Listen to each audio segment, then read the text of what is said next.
la pause et que vous allez bien sûr vous-même développer par ailleurs d'un point de vue plus juridique.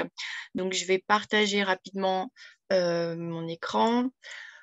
Voilà, alors vous savez aujourd'hui qu'il y a une grande actualité dans les crypto-monnaies puisque l'une des principales crypto-monnaies Ethereum passe d'un système de proof of work à un système de proof of stake, notamment pour des raisons, enfin, une justification énergétique sur l'idée de ne pas trop brûler de la puissance de calcul. Bon, c'est tout un débat, mais bon, voilà. Donc, il y a un petit mème qui a circulé aujourd'hui qui renvoie tout à fait bien, en fait, aux propos autour de, finalement, la token way of life que j'ai pu observer ces dernières années. Donc, c'est des terrains sur lesquels je me suis penchée il y a environ, aujourd'hui, ça doit, oui, 5-6 ans, voilà. J'ai commencé à travailler un peu sur ces questions à partir de 2015. Donc, voilà, je n'ai pas non plus tout l'historique.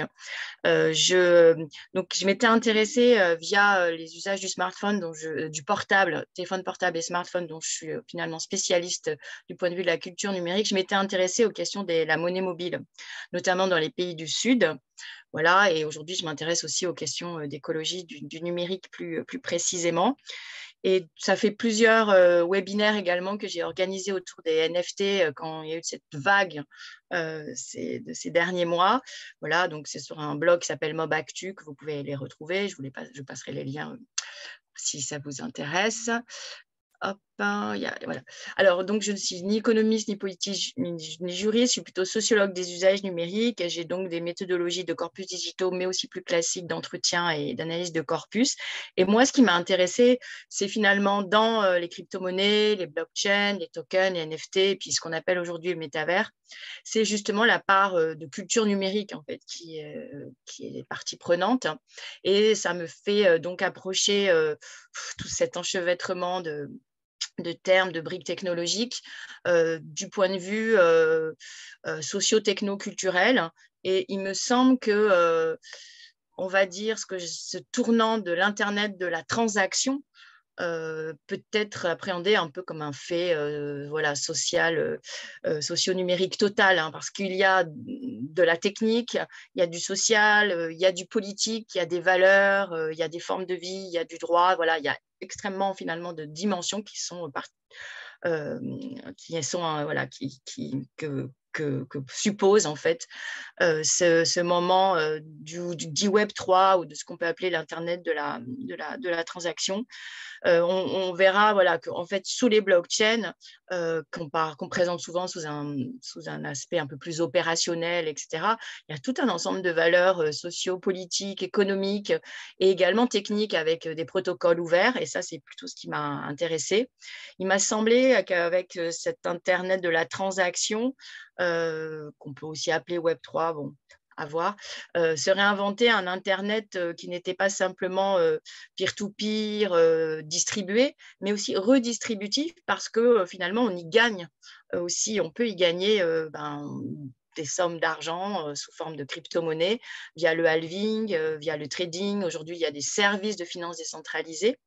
Et voilà, et donc après l'Internet un peu de l'expression, l'Internet des réseaux sociaux, il y a cet Internet où l'on peut effectuer des transactions en fait crypto-monétaires via le réseau Internet et donc toutes ces technologies de blockchain, toutes ces briques techniques de blockchain, NFT encapsulé dans ce qu'on pourrait appeler un métavers. Donc, les jalons technoculturels que je vais vous présenter ici sont issus en partie d'un article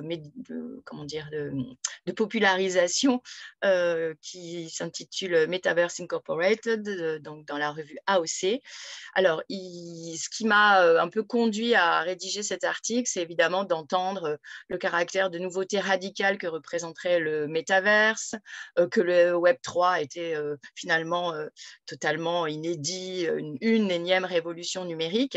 Et quand on connaît un petit peu l'histoire de la culture numérique, l'histoire d'Internet, en fait, c'est un serpent de mer hein, que ce métaverse et que se dit Web 3.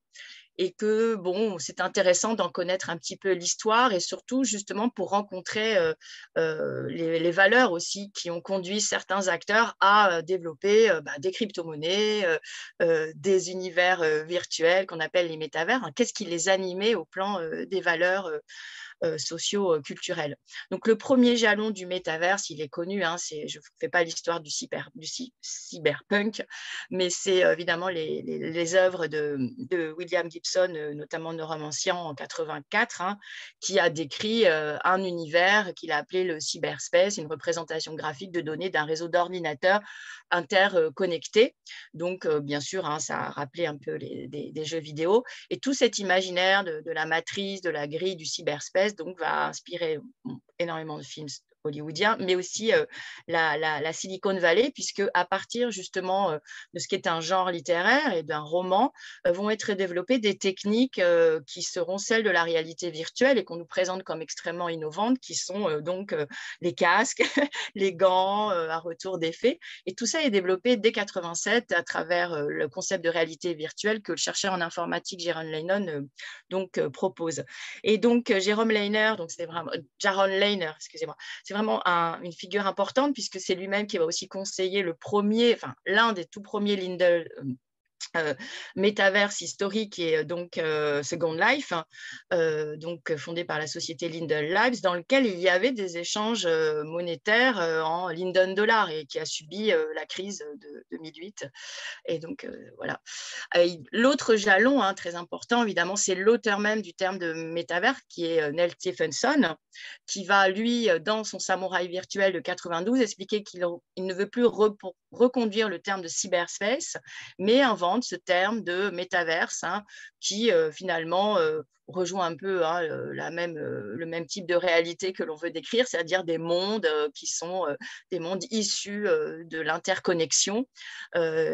Et ce qui est intéressant, c'est qu'il fait référence alors à Habitat.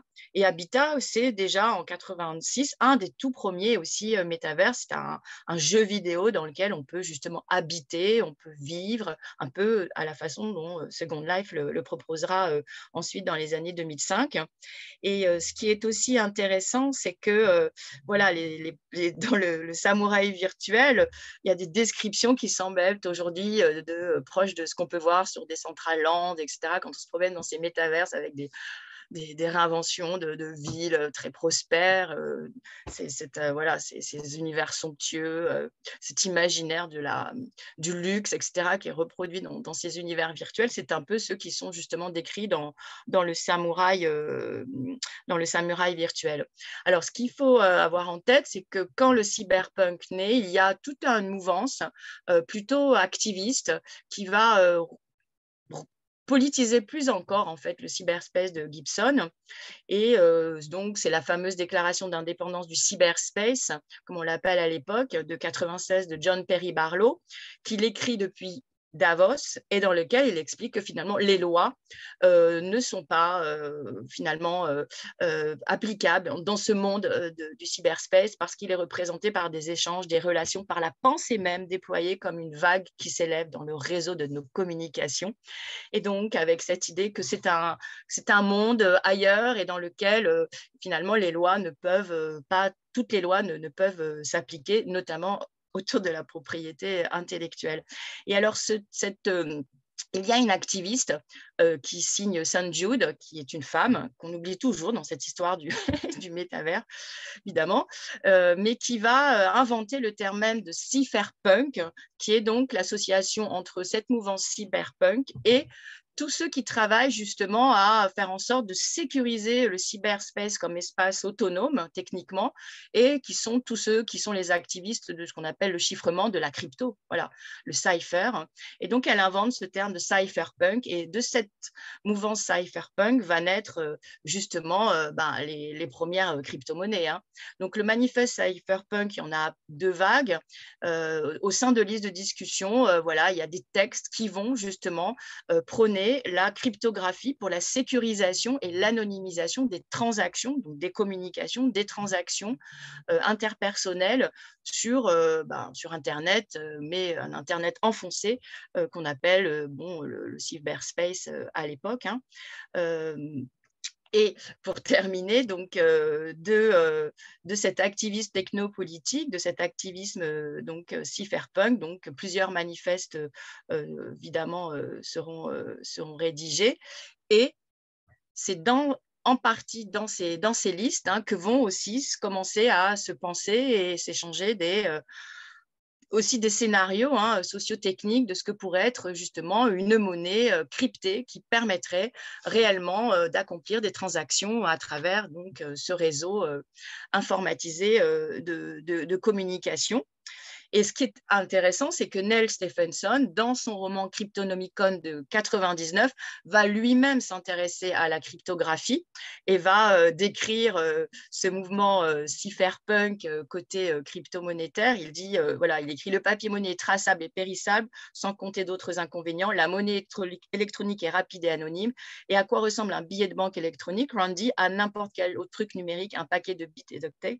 Ça ne rend pas facile à contrefaire, pas si tu as de bons algorithmes de crypto, ce qui est notre cas. Et d'où les as-tu tirés? En fréquentant des cinglés. Quel genre de cinglés? Les cinglés qui pensent qu'avoir un bon algorithme de crypto est d'une importance quasi apocalyptique. Et là, on retrouve les bitcoiners maximalistes quasiment d'aujourd'hui, puisque c'est bien cette problématique du chiffrement des transactions qui est en jeu dans voilà, les monnaies qui se sont développées dans la scène crypto-monétaire. Voilà. Et donc, on a la brique ici métaverse, on a la brique crypto-monnaie, et puis ensuite, de ces différents jetons, en fait, dont en partie les crypto-monnaies, vont aussi se développer d'autres types de jetons qui sont les jetons non fongibles, puisqu'une crypto-monnaie, c'est un jeton fongible, mais il y a d'autres jetons que l'on programmer pour qu'ils soient non interchangeables et qui pourraient symboliser n'importe quel type d'entité, une œuvre d'art, un avatar, etc., comme c'est le cas aujourd'hui. Voilà, donc métaverse, chiffrement, crypto-monnaie, jetons, et puis les registres qui enregistrent ces transactions qu'on appelle les blockchains, tout est réuni là depuis de nombreuses années.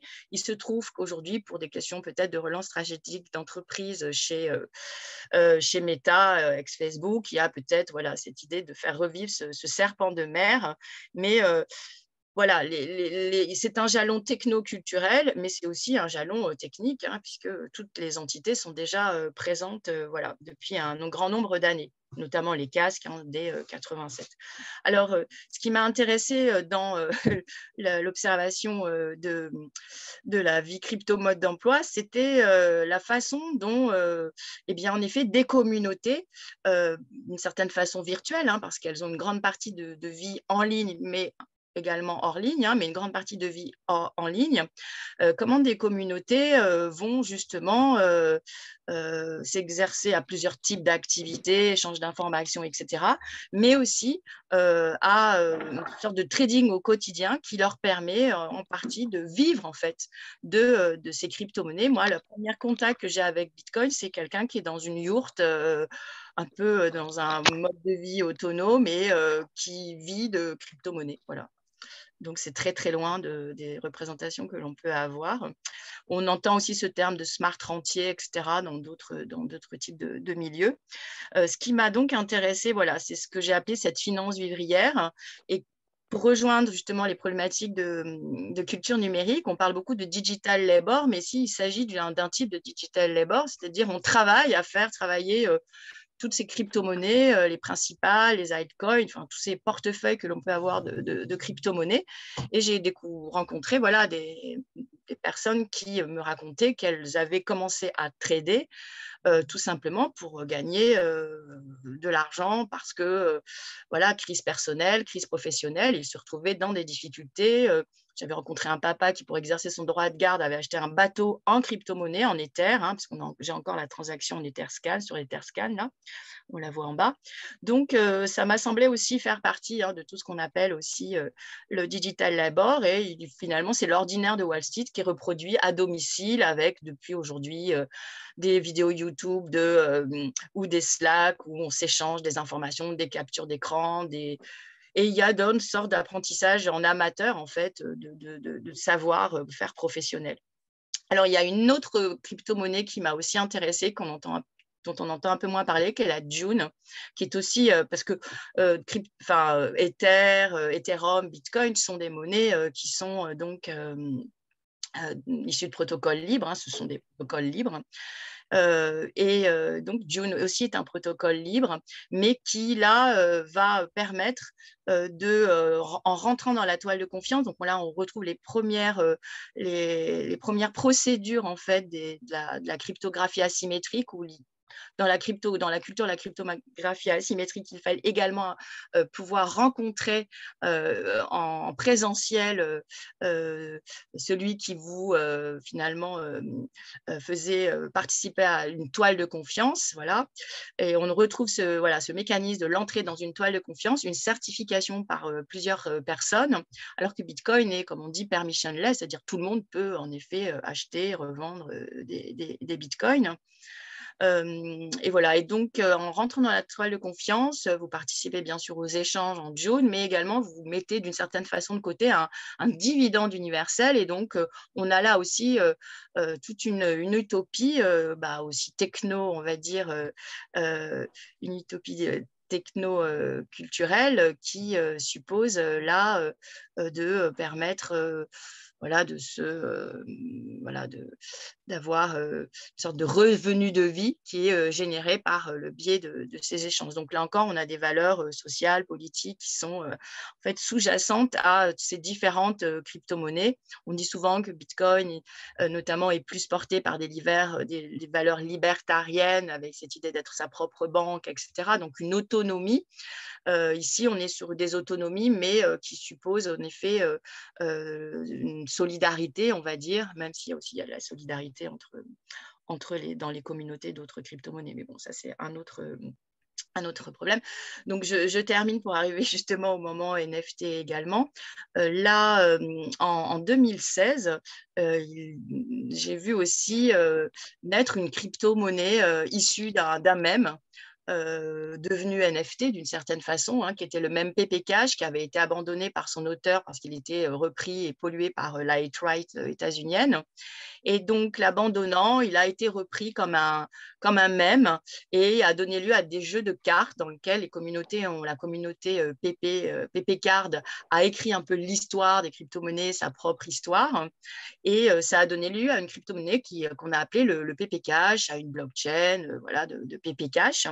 Et donc, ça, c'était un moment intéressant parce que c'est déjà finalement le premier NFT associé à une blockchain, associé à une crypto-monnaie, mais dont on parle moins parce que c'est lié à la blockchain de Bitcoin, donc ce n'est pas la blockchain Ether, comme la plupart des NFT ou des Tezos maintenant. Mais bon, voilà, c'était un moment intéressant dans l'histoire de la culture numérique, puisque le mème a par vocation d'être reproductible à l'infini, réapproprié, ce qu'on appelle la culture du remix. Et là, finalement, le mème avait de la valeur parce qu'il devenait rare, son unicité était programmable, et les échanges pouvaient donc et donner lieu à des échanges, des transactions monétaires via le PP Cash. Et voilà.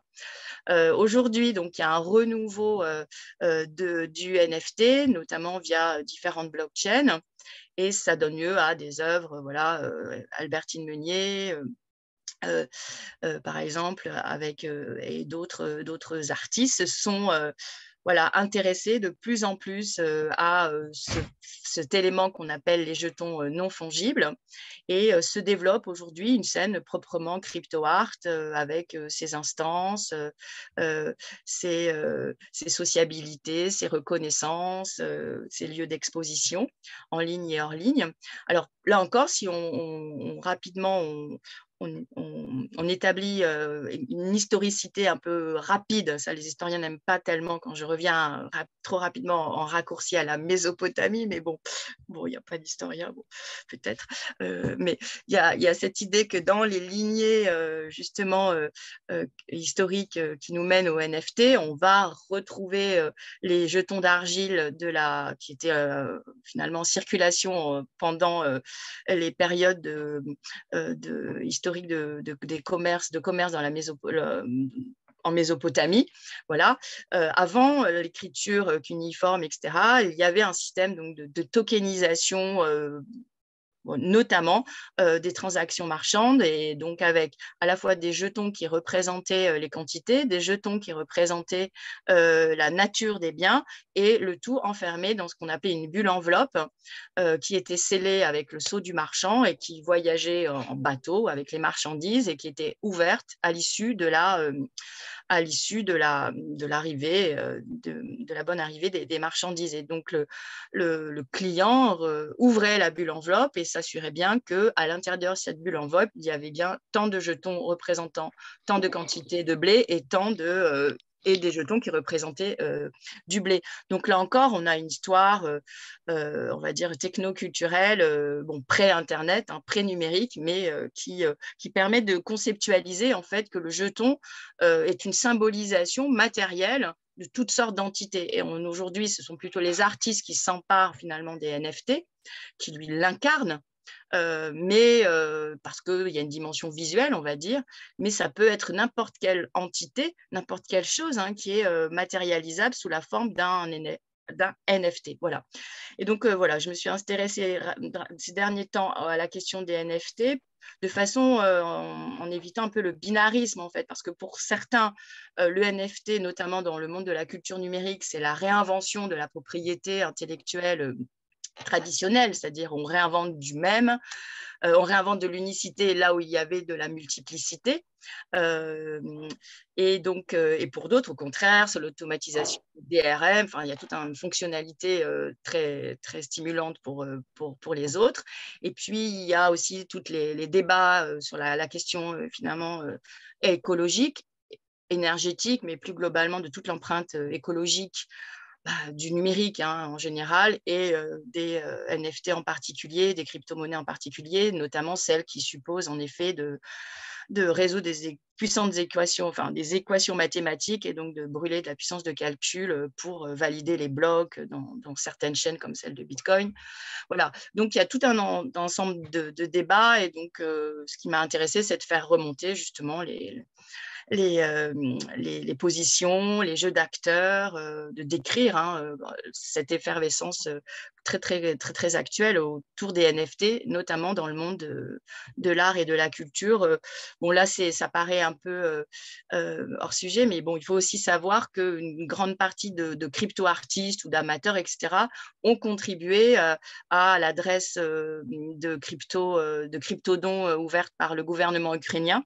Donc, vous avez une très grande collection de NFT artistiques, on va dire, sur l'adresse du gouvernement ukrainien pour justement abonder en crypto-dons d'une certaine façon pour participer voilà, à l'effort de guerre. Donc, c'est un usage assez intéressant. Voilà.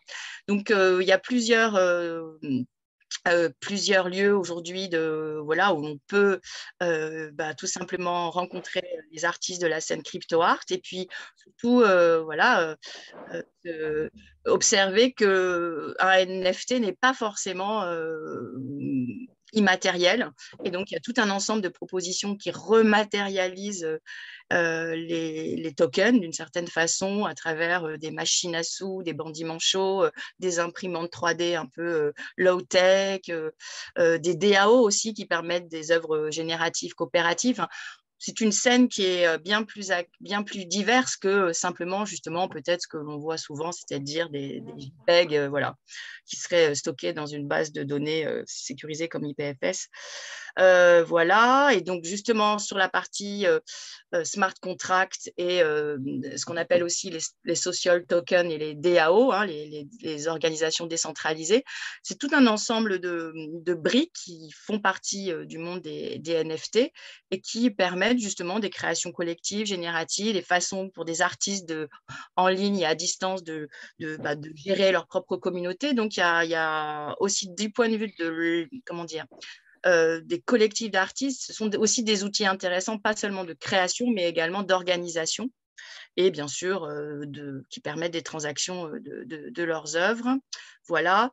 Un autre exemple de métaverse présenté dans une galerie. Donc, c'était une exposition qui à la fois proposait des œuvres dans une Galerie Schwab à Paris, et puis elles étaient également accessibles, et donc on pouvait également en posséder quelques-unes via des transactions sur un métaverse. Voilà. Et donc ici, voilà, c'est cette scène-là qui est en train de se développer, qui est extrêmement active. Voilà, et donc tous ces éléments font aujourd'hui partie de ce qu'on appelle ce tournant du web dit 3, qui est le tournant du web des applications décentralisées, des dApps, voilà, duquel donc font partie aussi les NFT, les blockchains, les crypto-monnaies, les DAO, les smart contracts qui programment les transactions, enfin, tout cet univers, hein, cet écosystème technique qui est encapsulé donc dans ce qu'on appellerait le Web 3. Donc, c'est à la fois de la décentralisation des apps, et tout ça n'est pas forcément bien vu. Et il y a certains détracteurs qui expliquent qu'il n'y a pas eu ni Web 1, ni Web 2, ni Web 3. Il y a le Web tout court, et dont la promesse de décentralisation, de distribution doit être toujours tenue. Et donc, il y a un manifeste assez radical autour du Web 3 qui dit le Web 3, c'est la décentralisation plus les blockchains, plus les NFT, plus le métaverse. Et le Web 0, c'est le Web 3, moins les blockchains, moins le NFT, moins le métaverse. Et donc, c'est tout ce qui est tout ce qui est différent de tout ce libertarianisme bullshit de la Silicon Valley. Voilà. Bon, à discuter. Merci. Merci beaucoup, Laurence, pour cette présentation très instructive. Oui, avec les contraintes du temps, mais une présentation très instructive qui nous permet d'appréhender un peu mieux toutes ces thématiques qui sont encore très nouvelles pour tous et qui sont très éloignées de nos esprits de juristes. Donc, nous avons besoin de pédagogie et vous l'avez très bien fait à notre égard. Donc, un grand merci. On aura l'occasion de revenir peut-être sur certains points au moment de la table ronde avec les autres intervenants. Mais voilà, afin de ne pas perdre trop de temps, on va pouvoir lancer officiellement donc, la première conférence de notre cycle de conférences qui, je le rappelle, en dénombre 3. Pour cette première conférence qui porte donc sur la thématique suivante, les plateformes et la blockchain, de l'atteinte à la sécurisation des droits, nous avons le plaisir d'écouter en premier lieu Madame Delphine Sarfati Sobrera, qui est donc directrice générale de l'Union des fabricants, Unifab, et qui va présenter la thématique suivante, contrefaçon et piratage en ligne, une évolution timide malgré un phénomène exponentiel. Je vous cède la parole, Delphine.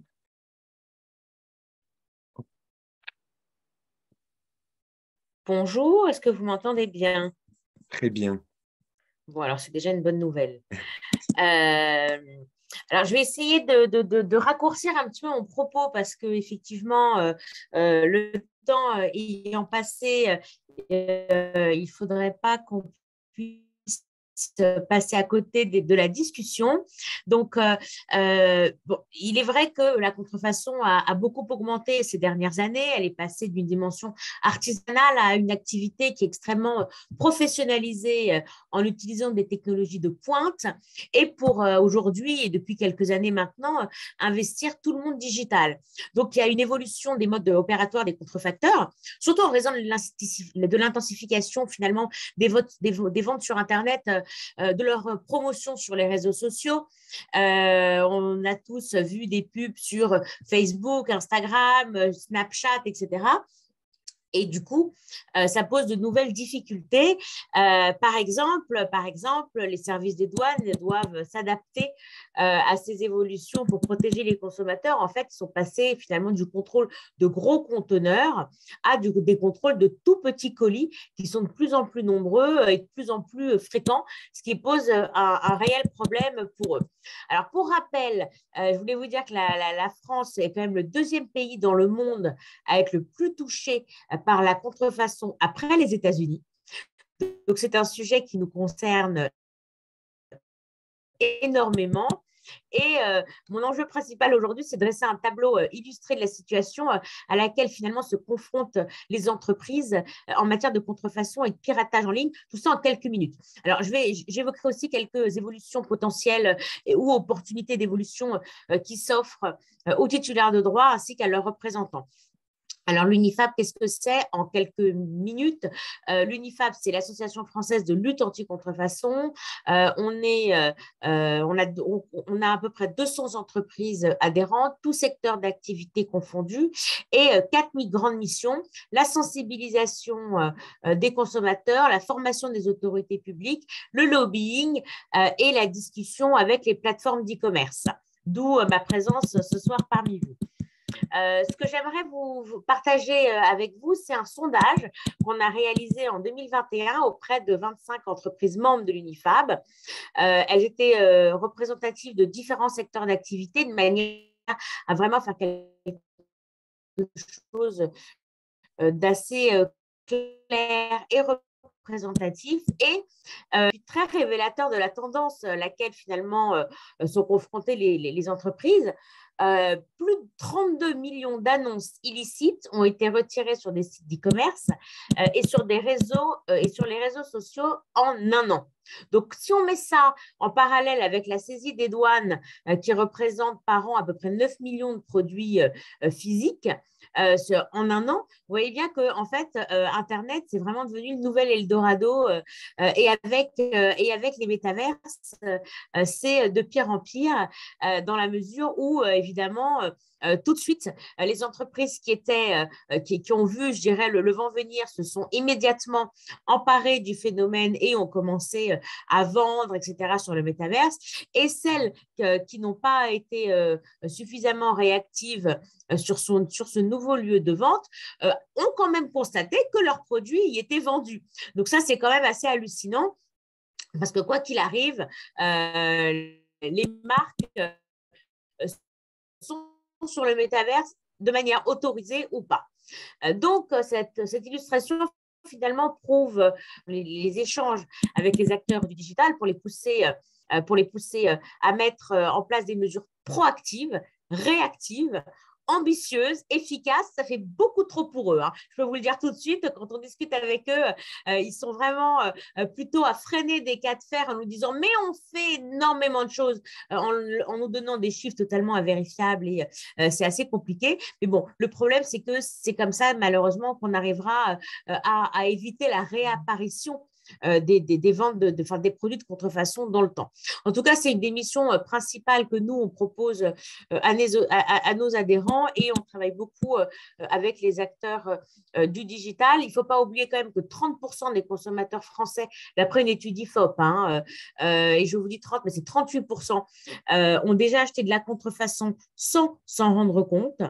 Donc, c'est énorme et ce chiffre passe à 45% lorsque on est sur des 15-25 ans. Alors, il y a une illustration qui est assez intéressante, qui est celle de l'ARCOM, qui a publié en 2022 un rapport sur l'état de l'offre et de la demande des modes de consommation de contenu sportif audiovisuel en France. Et en 2021, on a pu lire que ces pratiques illicites représentaient 30% de la consommation de produits sportifs et un manque à gagner d'au moins 80 millions d'euros. Alors, ce qu'il y a d'intéressant, et on était en réunion avec Meta pas plus tard que lundi, qui nous dit, bah, écoutez, nous, sur ça, on est capable de tout de suite l'enlever parce que c'est pas la même chose, c'est du copyright, c'est pas la même chose que lorsqu'on vend des produits en ligne. Alors, moi, je suis assez étonnée parce que quand on leur demande d'enlever du live stream où on vend des produits en direct en ligne, ils ne peuvent pas. Mais quand il s'agit d'enlever un match de foot qui diffuse en direct aussi, ça, ils sont capables de l'enlever. Donc bon, j'aurais quand même fait remarquer, je vous avoue que la personne, le directeur de la Brand Protection qui est des États-Unis, a été un peu déstabilisé par ma question, mais c'est aussi mon rôle, hein, et j'étais ravie de pouvoir finalement lui répondre de manière assez cash parce qu'ils nous disent toujours que rien n'est possible, mais finalement, si on insiste beaucoup, on arrive à quand même à voir des choses. Alors, je vais quand même aborder, avant de laisser la parole à l'orateur suivant, de manière à ne pas trop dépasser sur le temps qui était prévu initialement. J'aimerais juste partager avec vous ce que l'UNIFAB a mis concrètement en place pour réduire finalement ces problèmes en ligne. À part la discussion avec les intermédiaires qui a été intensifiée, notamment pendant la période de Covid-19, puisqu'il y a quand même eu beaucoup de choses, de produits et une explosion de la vente des produits en ligne, tous secteurs d'activité confondus. Je tiens vraiment à insister, tout secteur d'activité confondus. L'année dernière, c'est quand même les produits d'hygiène. Vous voyez bien qu'on dépasse ce qu'on a en tête quand on parle de contrefaçon. Donc, l'organisation d'échanges bilatéraux est vraiment important. Je crois qu'il faut vraiment échanger, essayer de suivre de très, très près ce qu'il en est avec chaque plateforme pour faire émerger les bonnes pratiques.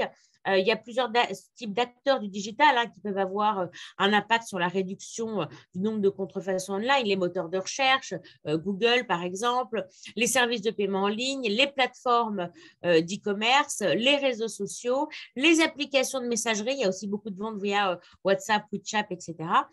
Et les plateformes de partage et notamment TikTok qui est devenu un gros pourvoyeur de contrefaçon.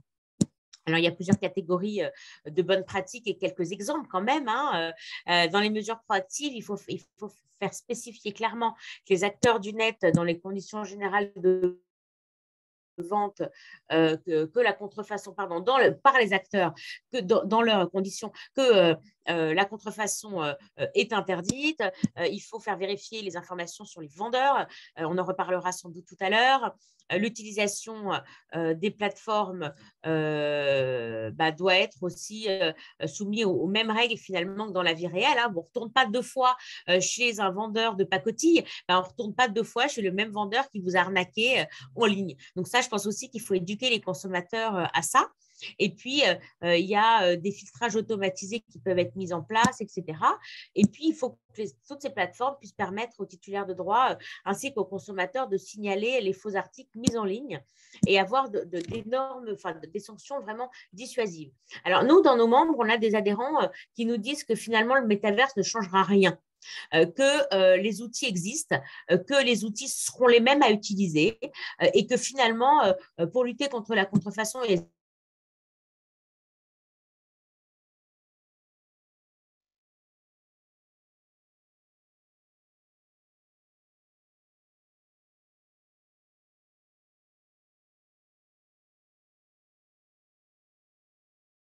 atteinte à la propriété intellectuelle, on n'aura pas les premières jurisprudences. La jurisprudence que tout le monde regarde actuellement et attend, c'est la jurisprudence Hermès, évidemment. Ensuite, en fonction de cela, va évidemment découler d'autres jurisprudences et on va voir si on a besoin de légiférer ou pas pour le métaverse. Je vais m'arrêter là. Je pense que 15 minutes, c'est bien si on va avoir encore un peu de temps de questions et laisser la parole à mon successeur. Merci beaucoup Delphine pour cette présentation sur la contrefaçon et le piratage en ligne, des mesures existantes mais qui sont loin d'être insuffisantes. On y reviendra par la suite. Donc pour pallier cette insuffisance, la blockchain peut-elle servir pour sécuriser les droits de propriété intellectuelle? C'est tout l'objet de la présentation de William Fauchou à qui on cède la parole. Merci beaucoup. Merci Pierre, bonjour à tous. Ça me fait super plaisir d'être là aujourd'hui pour partager avec vous un peu ce sujet qui, moi, me passionne depuis toute ma vie professionnelle parce que j'ai écrit blockchain URP à la sortie de mes études et j'ai jamais rien d'autre fait que de la preuve blockchain. Moi, je vais vous parler un petit peu. Mon objectif à la fin de la présentation, c'est que vous ayez compris, au moins techniquement, comment est-ce que ça fonctionne la blockchain et puis la preuve blockchain. Et ensuite, dans une seconde partie, on évoquera des questions plus IP. Donc, j'ai préparé une petite présentation. Et on va commencer tout de suite avec une introduction sur la blockchain.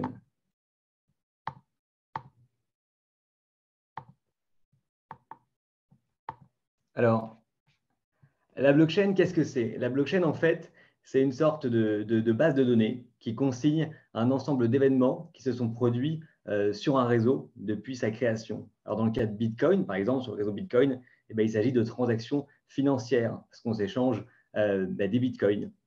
Et cette base de données, elle est un petit peu particulière. Elle n'est pas comme un Google Sheet ou un tableur Excel où les informations elles viendraient se mettre ligne après ligne, une par une. En fait, dans la blockchain, on regroupe tout un ensemble d'informations qui sont produites dans un laps de temps. Donc, le Bitcoin, par exemple, c'est 10 minutes. Et on en fait un petit paquet qu'on appelle des blocs. Et ces blocs, ensuite, ils sont ajoutés les uns à la suite des autres pour former une chaîne. Alors, la première particularité, la première sécurité de la blockchain, en fait, c'est que la première chose qu'on fait quand on crée un paquet de transactions dans un espace de 10 minutes, on va mettre une sorte d'empreinte numérique, une empreinte digitale du bloc précédent. Et en fait, en faisant ça, on lie de manière cryptographique les blocs entre eux. C'est ce qu'on appelle une base de données cryptographique. Et l'intérêt, c'est que si jamais on veut modifier, par exemple, une information dans un bloc, comme ici la transaction 96, ça va modifier l'empreinte globale du bloc et on va se rendre compte qu'il y a quelque chose qui ne matche pas.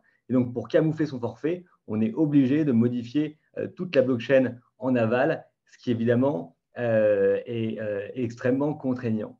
Mais alors, cette blockchain, cette base de données un petit peu particulière, c'est sympa, mais si je la stocke par exemple sur ma clé USB et que je la cache sous mon lit, évidemment, peu de gens vont avoir confiance dans ce genre de preuve. Pour la propriété intellectuelle, elle pourrait prendre feu pendant la nuit, je pourrais venir la modifier discrètement et personne ne le saurait. La grande particularité en fait de Bitcoin, que nous on utilise par exemple chez Blockchain URIP, c'est qu'il y a 50 000 copies intégrales qui se synchronisent entre elles en continu. Ça veut dire que si, par exemple, sur ma copie de la blockchain, je vais modifier certaines transactions pour me donner 20 000 bitcoins, les autres copies vont complètement se désolidariser de moi et je vais me trouver dans une blockchain parallèle à être tout seul avec mes 20 000 bitcoins que je ne pourrais pas utiliser.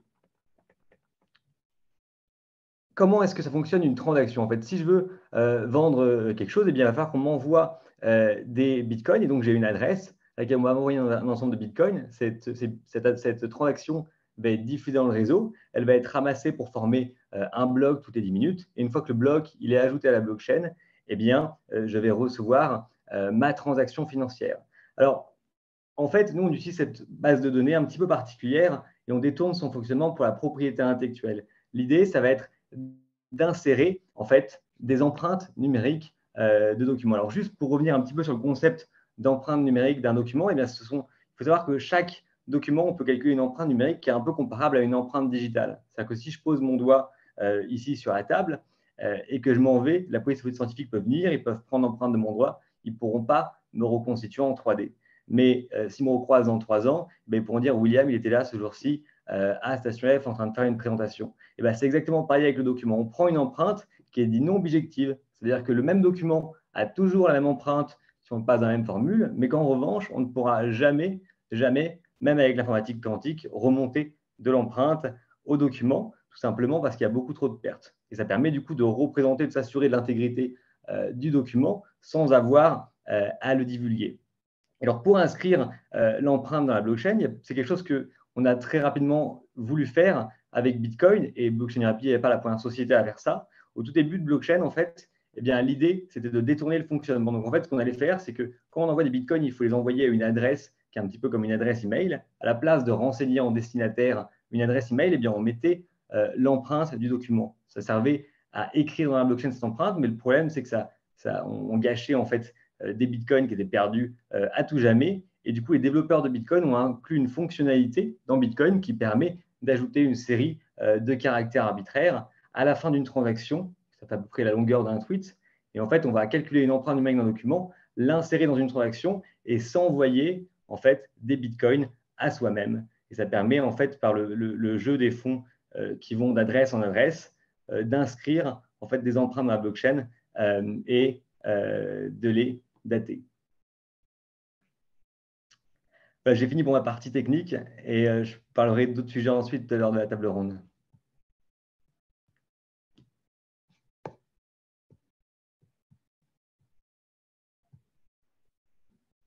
J'ai l'impression que Pierre n'est plus là. Alors, on a perdu Pierre. Peut-être on peut enchaîner avec Laïssa. Je reprends la main sans perdre plus de temps. Merci William pour cette présentation. Ça sera parfait pour enchaîner sur ma partie. Donc tout d'abord, bonjour à tous. C'est un réel plaisir. Je vais peut-être partager mon écran. Ça sera peut-être mieux. Est-ce que vous voyez bien et est-ce que vous m'entendez bien? Oui, très bien, c'est bon. Parfait. Donc, bonjour à tous. C'est un réel plaisir de partager cette contribution avec vous qui fait le lien entre deux de mes sujets de prédilection qui sont le droit du numérique et le droit de la propriété intellectuelle. Alors, cette présentation, elle s'insère au sein d'un thème général portant sur plateforme, blockchain, sécurisation des droits. Et mon apport ici, il vient traiter des perspectives européennes d'un encadrement juridique. Alors, un tel sujet, il peut paraître flou au premier abord. Les termes de plateforme, de blockchain ne sont pas les plus intuitifs, pris isolément ou ensemble d'ailleurs. Donc, il s'agit de démêler tout ça, mais ça a déjà été fait dans un premier temps. Et avant de commencer, je tenais à remercier les co-organisateurs pour l'organisation de ce cycle et les intervenants pour leur mise en lumière. Et j'espère en faire autant. Le droit a fait l'objet de nombreuses mutations. L'internationalisation du commerce exigea une adaptation, une européanisation du droit dans un objectif de sécurité juridique. Et le numérique, les plateformes, la blockchain sont des vecteurs qui facilitent autant la sécurisation des droits qu'ils n'en portent atteinte. C'est une accroche un peu générale, mais qui permet de démontrer l'enjeu d'un tel sujet. La propriété intellectuelle n'a pas échappé à ces bouleversements. Alors, avant d'entamer le cœur de la présentation, il me semblait opportun de revenir de façon presque scolaire sur des définitions, même si elles ont été bien définies. Tout d'abord, le terme européen nécessitait quelques rappels et pour délimiter le sujet qui seront utiles aussi pour les plus novices. Le droit de la propriété intellectuelle est divisé en deux catégories, donc le droit d'auteur et le droit de la propriété industrielle avec le droit des marques, le droit des dessins et modèles et le droit des brevets. Alors, le nerf de la guerre ici, il se situe dans les modalités, dans les formalités d'acquisition du droit, le droit d'auteur n'ayant pas besoin de formalités préalables et au contraire, les droits industriels ont besoin de formalités, donc soit près de l'INPI, un office en France qu'on connaît bien, et à l'Union européenne, ils se resubdivisent. Nous avons l'EIPO, donc qui est un office de l'Union européenne compétent en matière de marque et de dessin et modèles communautaires, et l'OEB, qui n'est pas un office de l'Union européenne, qui est compétent en matière de brevets européens. Alors, ces offices sont des intermédiaires incontournables. Ils permettent la sécurisation des droits enregistrés, de leur dépôt à la publication des actes de transmission sur des registres. On comprend bien donc le lien avec la blockchain. Je ne reviens pas dessus, mais elle est souvent définie comme un grand registre. Donc, le lien est là. On peut arriver sur le terme de plateforme, donc qui sont au cœur de la révolution numérique. Elles ont fait et font encore l'objet de réglementations à l'heure actuelle. Et afin d'englober toutes les plateformes pour traiter ce sujet, nous travaillerons avec une définition générale qui englobe 5 points. Un espace numérique par lequel transitent des informations stockées ou diffusées à la demande des utilisateurs. Et ce qui est important, c'est via le fournisseur d'un service d'hébergement. Alors, plusieurs plateformes, comme nous l'avons vu, prennent un atout de la blockchain pour le valoriser afin de répondre à un service. Et ces utilisations, elles ont un impact en matière de sécurisation des droits. Après cette introduction, replaçons-nous au cœur du sujet à traiter. Il s'agit d'étudier finalement les avantages que la technologie blockchain elle procure en matière de sécurisation des droits, mais aussi les risques qu'elle a vocation à créer. Donc en fait, cette étude, elle se divise en 2 axes principaux, en un plan avantage-risque. Dans le premier, nous allons voir des plateformes que nous avons vues avec Blockchain Your API, mais là, dans cet axe, on va voir, donc Blockchain Your IP, c'est pour des droits non enregistrés, mais on va voir l'utilisation de la blockchain en matière de droits enregistrés par les offices européens. Et le second axe, on change totalement d'esprit pour se focaliser sur ces plateformes qui font la une des journaux ces derniers temps. Ce sont les marketplaces qui permettent, elles aussi, à quiconque d'en créer un jeton, mais elles offrent un tout autre atout, c'est de revendre ce jeton sur des plateformes dédiées. Alors, pour commencer sur ce premier axe, comme nous l'avons vu, grâce aux explications très claires de William, des plateformes permettent aux créateurs et inventeurs de dater des créations au fur et à mesure, sans que les documents ne soient stockés. Donc, sur le principe, la blockchain, c'est une preuve techniquement parfaite pour dater un fait. Il faut comprendre qu'en matière durant les litiges, les documents usuels de la vie des affaires, les photos, les catalogues, les photographies sont souvent insuffisants et les modes de preuve qui sont plus probants sont souvent soit inadaptés, soit plus chers. Donc, il est possible de recourir à ces entreprises, à la blockchain, pour ancrer des empreintes qui renvoient à des créations protégeables ou alors à des documents qui attestent la preuve d'une première divulgation, par exemple, ou la preuve d'un usage sérieux en matière de marque. Devant le juge, donc, le document est taché une nouvelle fois et la même empreinte, la même suite de chiffres et de lettres que le document initial doit être inscrite, ce qui atteste de la détention d'un document à un moment donné. Mais si sur le principe, cette preuve blockchain est une preuve techniquement parfaite, il n'en est pas de même juridiquement. Au niveau international, on a une décision du tribunal Internet de Hangzhou en Chine qui l'admet pour prouver un acte de contrefaçon sur Internet. Et ça, c'est un premier jugement qui donne matière à réflexion, mais au niveau de l'Union européenne, il n'y a ni décision ni réglementation qui ont ni réfuté ni accepté ce mode de preuve en tant que tel. Donc, pour la blockchain, c'est bien un commencement, pour la doctrine, pardon, c'est un commencement de preuve par écrit qui est soumis à l'appréciation souveraine des juges du fond. Mais en tout cas, les juges ne peuvent pas l'interdire juste parce qu'il est sous forme numérique. Certaines imprécisions donc laissent face à une insécurité, raison pour laquelle certaines plateformes comme Blockchain Your IP introduisent un huissier en cas de litige. Mais en tout cas, la blockchain est particulièrement intéressante en matière de droit enregistré, mais qu'en est-il en matière de droit industriel? Pour rappel, un titre industriel nécessite un dépôt près des offices pour l'instant, mais à l'avenir, la blockchain pourrait aussi venir renforcer l'arsenal administratif des offices de propriété industrielle qui sont intéressés par les fonctions de registre distribué et de redatage. À terme, les données ne seraient donc plus centralisées sur un registre de l'UIPO, mais distribuées entre les offices qui certifieraient l'exactitude des données et chacune serait détentrice d'un registre immuable. En 2021, la première pierre fut posée avec l'Office maltais. Les marques sont désormais déposées sur le registre TMU par la blockchain et au niveau de l'EEB, rien n'est envisagé pour l'instant, mais ils y ont consacré leur conférence annuelle. En guise d'ouverture, je souhaitais aller plus loin dans la perspective parce qu'en réalité, les titres de propriété industrielle ne sont pas tous soumis à un dépôt préalable. C'est le cas du brevet et du dessin et modèle. On exclut la marque ici. Le droit de possession personnelle antérieure, finalement, vient limiter le brevet et le droit des dessins et modèles communautaires enregistrés d'eux-mêmes lorsqu'ils ont bénéficié d'une première divulgation au sein de l'Union européenne. Donc, ce sont des droits limités qui font exception à la règle du premier arrivé, premier servi. Donc, pourquoi ne pas proposer une plateforme qui permettrait de sécuriser l'ensemble du processus? Alors, il ne s'agit pas de faire concurrence déloyale aux entreprises existantes, mais peut-être d'aider les juges et les professionnels à accueillir ce mode de preuve, lui confiant aussi une force probante plus influente. Et je me permets d'anticiper l'argument contraire pour en avoir discuté déjà avec certains intervenants, qui peuvent prendre l'exemple sur WIPO-Proof, qui avait été créé par l'OMPI. Mais est-ce que l'utilisation d'une plateforme européenne ne serait pas plus solide qu'une plateforme internationale? Je serais ravie d'en discuter. De toute évidence, on est encore là dans du prospectif, dans de l'incertain. Beaucoup de questions sont encore non résolues, mais ce projet de registre européen conclut parfaitement ce premier axe sur les offices en tant qu'acteurs de la révolution blockchain, essayant d'intégrer la blockchain où celle-ci serait utile. Changeons maintenant d'esprit pour les plateformes qui revendent ces jetons. Alors, après la dématérialisation, la propriété intellectuelle fait face à la tokenisation. Pour comprendre l'objectif de ces plateformes de revente, revenons sur le droit d'auteur pur. En fait, le certificat vient ajouter un troisième niveau au diptyque support-œuvre, remplacé par le triptyque œuvre-support NFT. Donc l'œuvre, on connaît bien, elle confère des droits moraux et de droits patrimoniaux à son auteur. Le support de l'œuvre, il ne transmet pas les droits moraux et les droits patrimoniaux, bien sûr, il confère simplement un droit d'utilisation qui peut d'ailleurs être limité.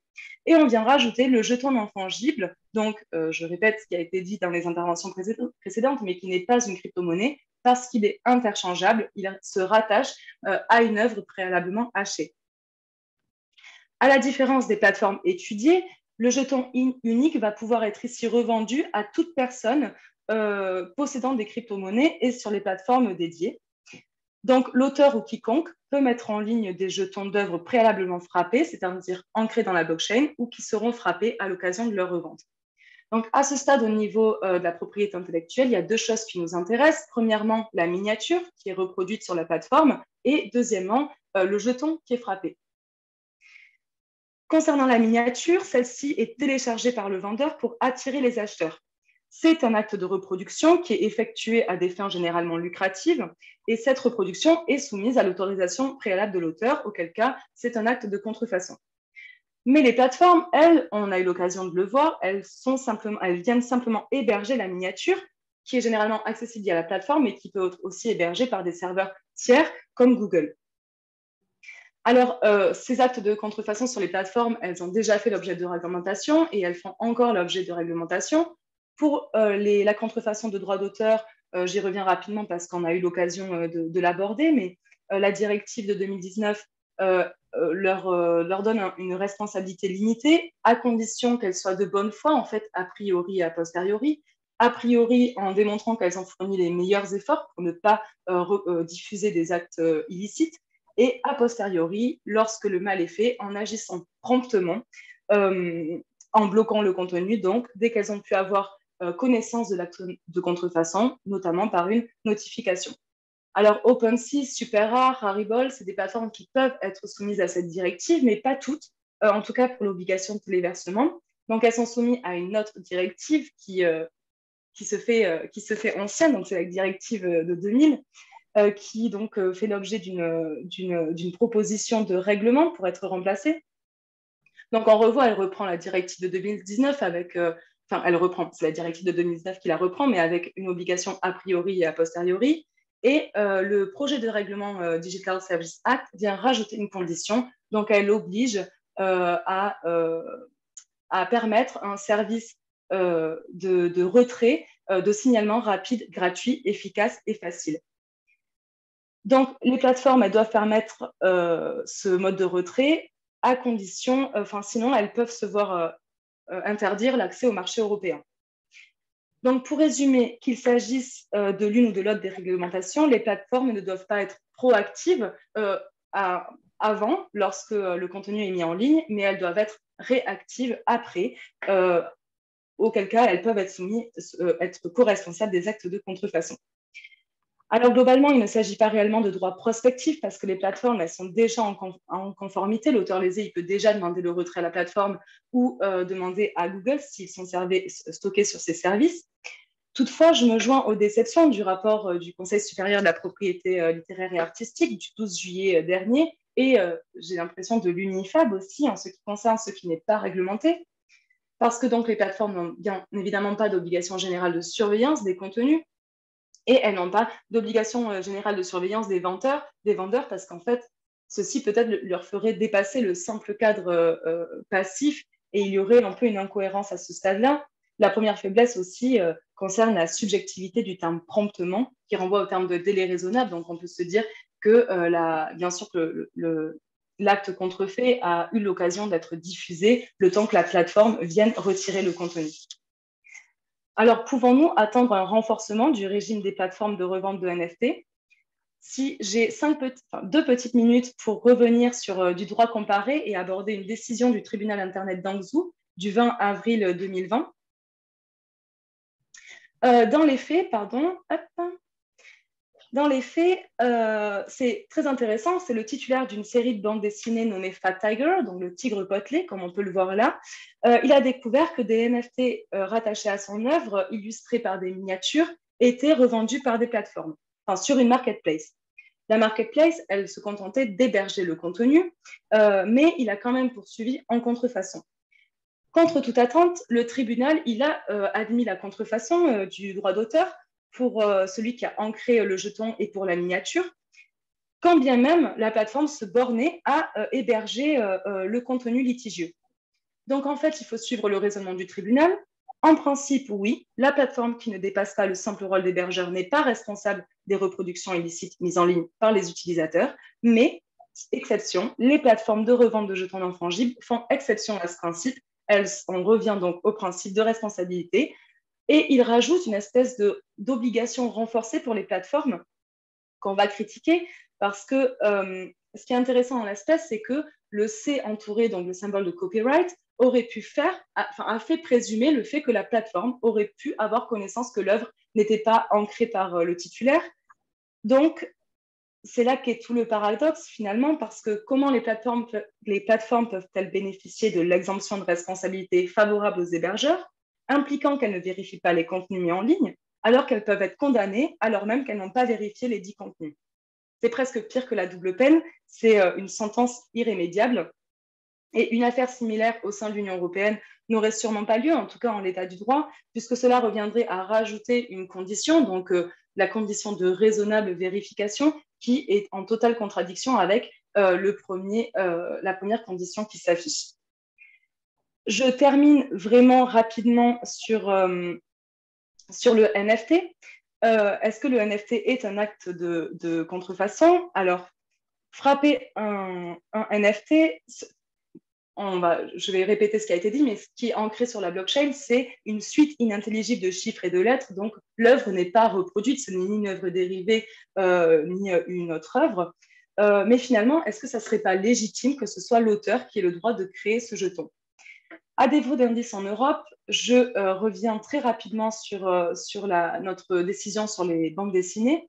Le tribunal, il impose à la plateforme de brûler le jeton. Alors évidemment, pas au sens littéral du terme, mais brûler le jeton revient à l'envoyer vers une adresse privée inaccessible. Donc, par déduction, est-ce là une première reconnaissance du jeton qu'on m'attribue du droit d'auteur? Est-ce que si on arrive à une solution, ça aurait quelques conséquences? Est-ce qu'il pourrait faire l'objet de destruction? Est-ce qu'on pourrait imaginer des dommages et intérêts pour le préjudice moral, puisque le jeton est irréversible? Alors, on n'en est pas là, puisque dans l'affaire des Meta Birkins, que je ne vais pas expliciter, et je vais en terminer là, la plateforme OpenSea n'a pas été jugée responsable, alors que c'est à peu près la même affaire, enfin, avec des différences. C'était devant le tribunal new-yorkais. Donc, à ma connaissance, le jeton n'a pas été brûlé là. Ça pose quand même quelques questionnements. Et de façon plus générale, en guise d'ouverture, ces condamnations ne sont-elles pas des atteintes aux principes fondamentaux tels que le principe de liberté de création? Pour conclure définitivement, j'espère avoir mis en évidence les quelques questionnements sur ce sujet. La blockchain est une technologie qui mérite réflexion, tant par son utilisation par les offices que par sa régulation par les institutions. Et c'est un réel plaisir pour moi de pouvoir échanger avec vous sur ces questions. Je vous remercie pour votre attention. Merci beaucoup, Laïssa, pour cette présentation et ces pistes de réflexion en matière législative et jurisprudentielle avec une décision intéressante, notamment de Chine. On va pouvoir passer à la table ronde. Donc, ce qui est bien, c'est qu'on va pouvoir avoir un temps confortable malgré le petit problème Zoom du début, qui, je le rappelle, est lié directement à Zoom. Donc voilà, Zoom d'un côté et nous qui traitons de sujets encore plus complexes que Zoom. Aujourd'hui, la blockchain et les plateformes.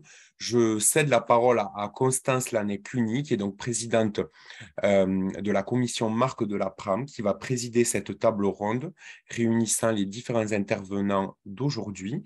Si vous, de votre côté, vous avez des questions, vous pouvez aussi les saisir dans le chat afin qu'on réponde à certaines d'entre elles. Voilà.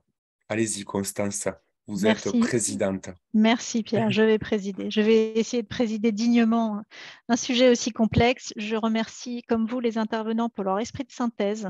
On a vraiment été à l'essentiel et c'est une chance qu'on ait un petit peu de temps pour la table ronde et pour les questions. Donc moi j'ai quelques questions pour les intervenants. Je vois qu'il y a quelques questions dans le chat.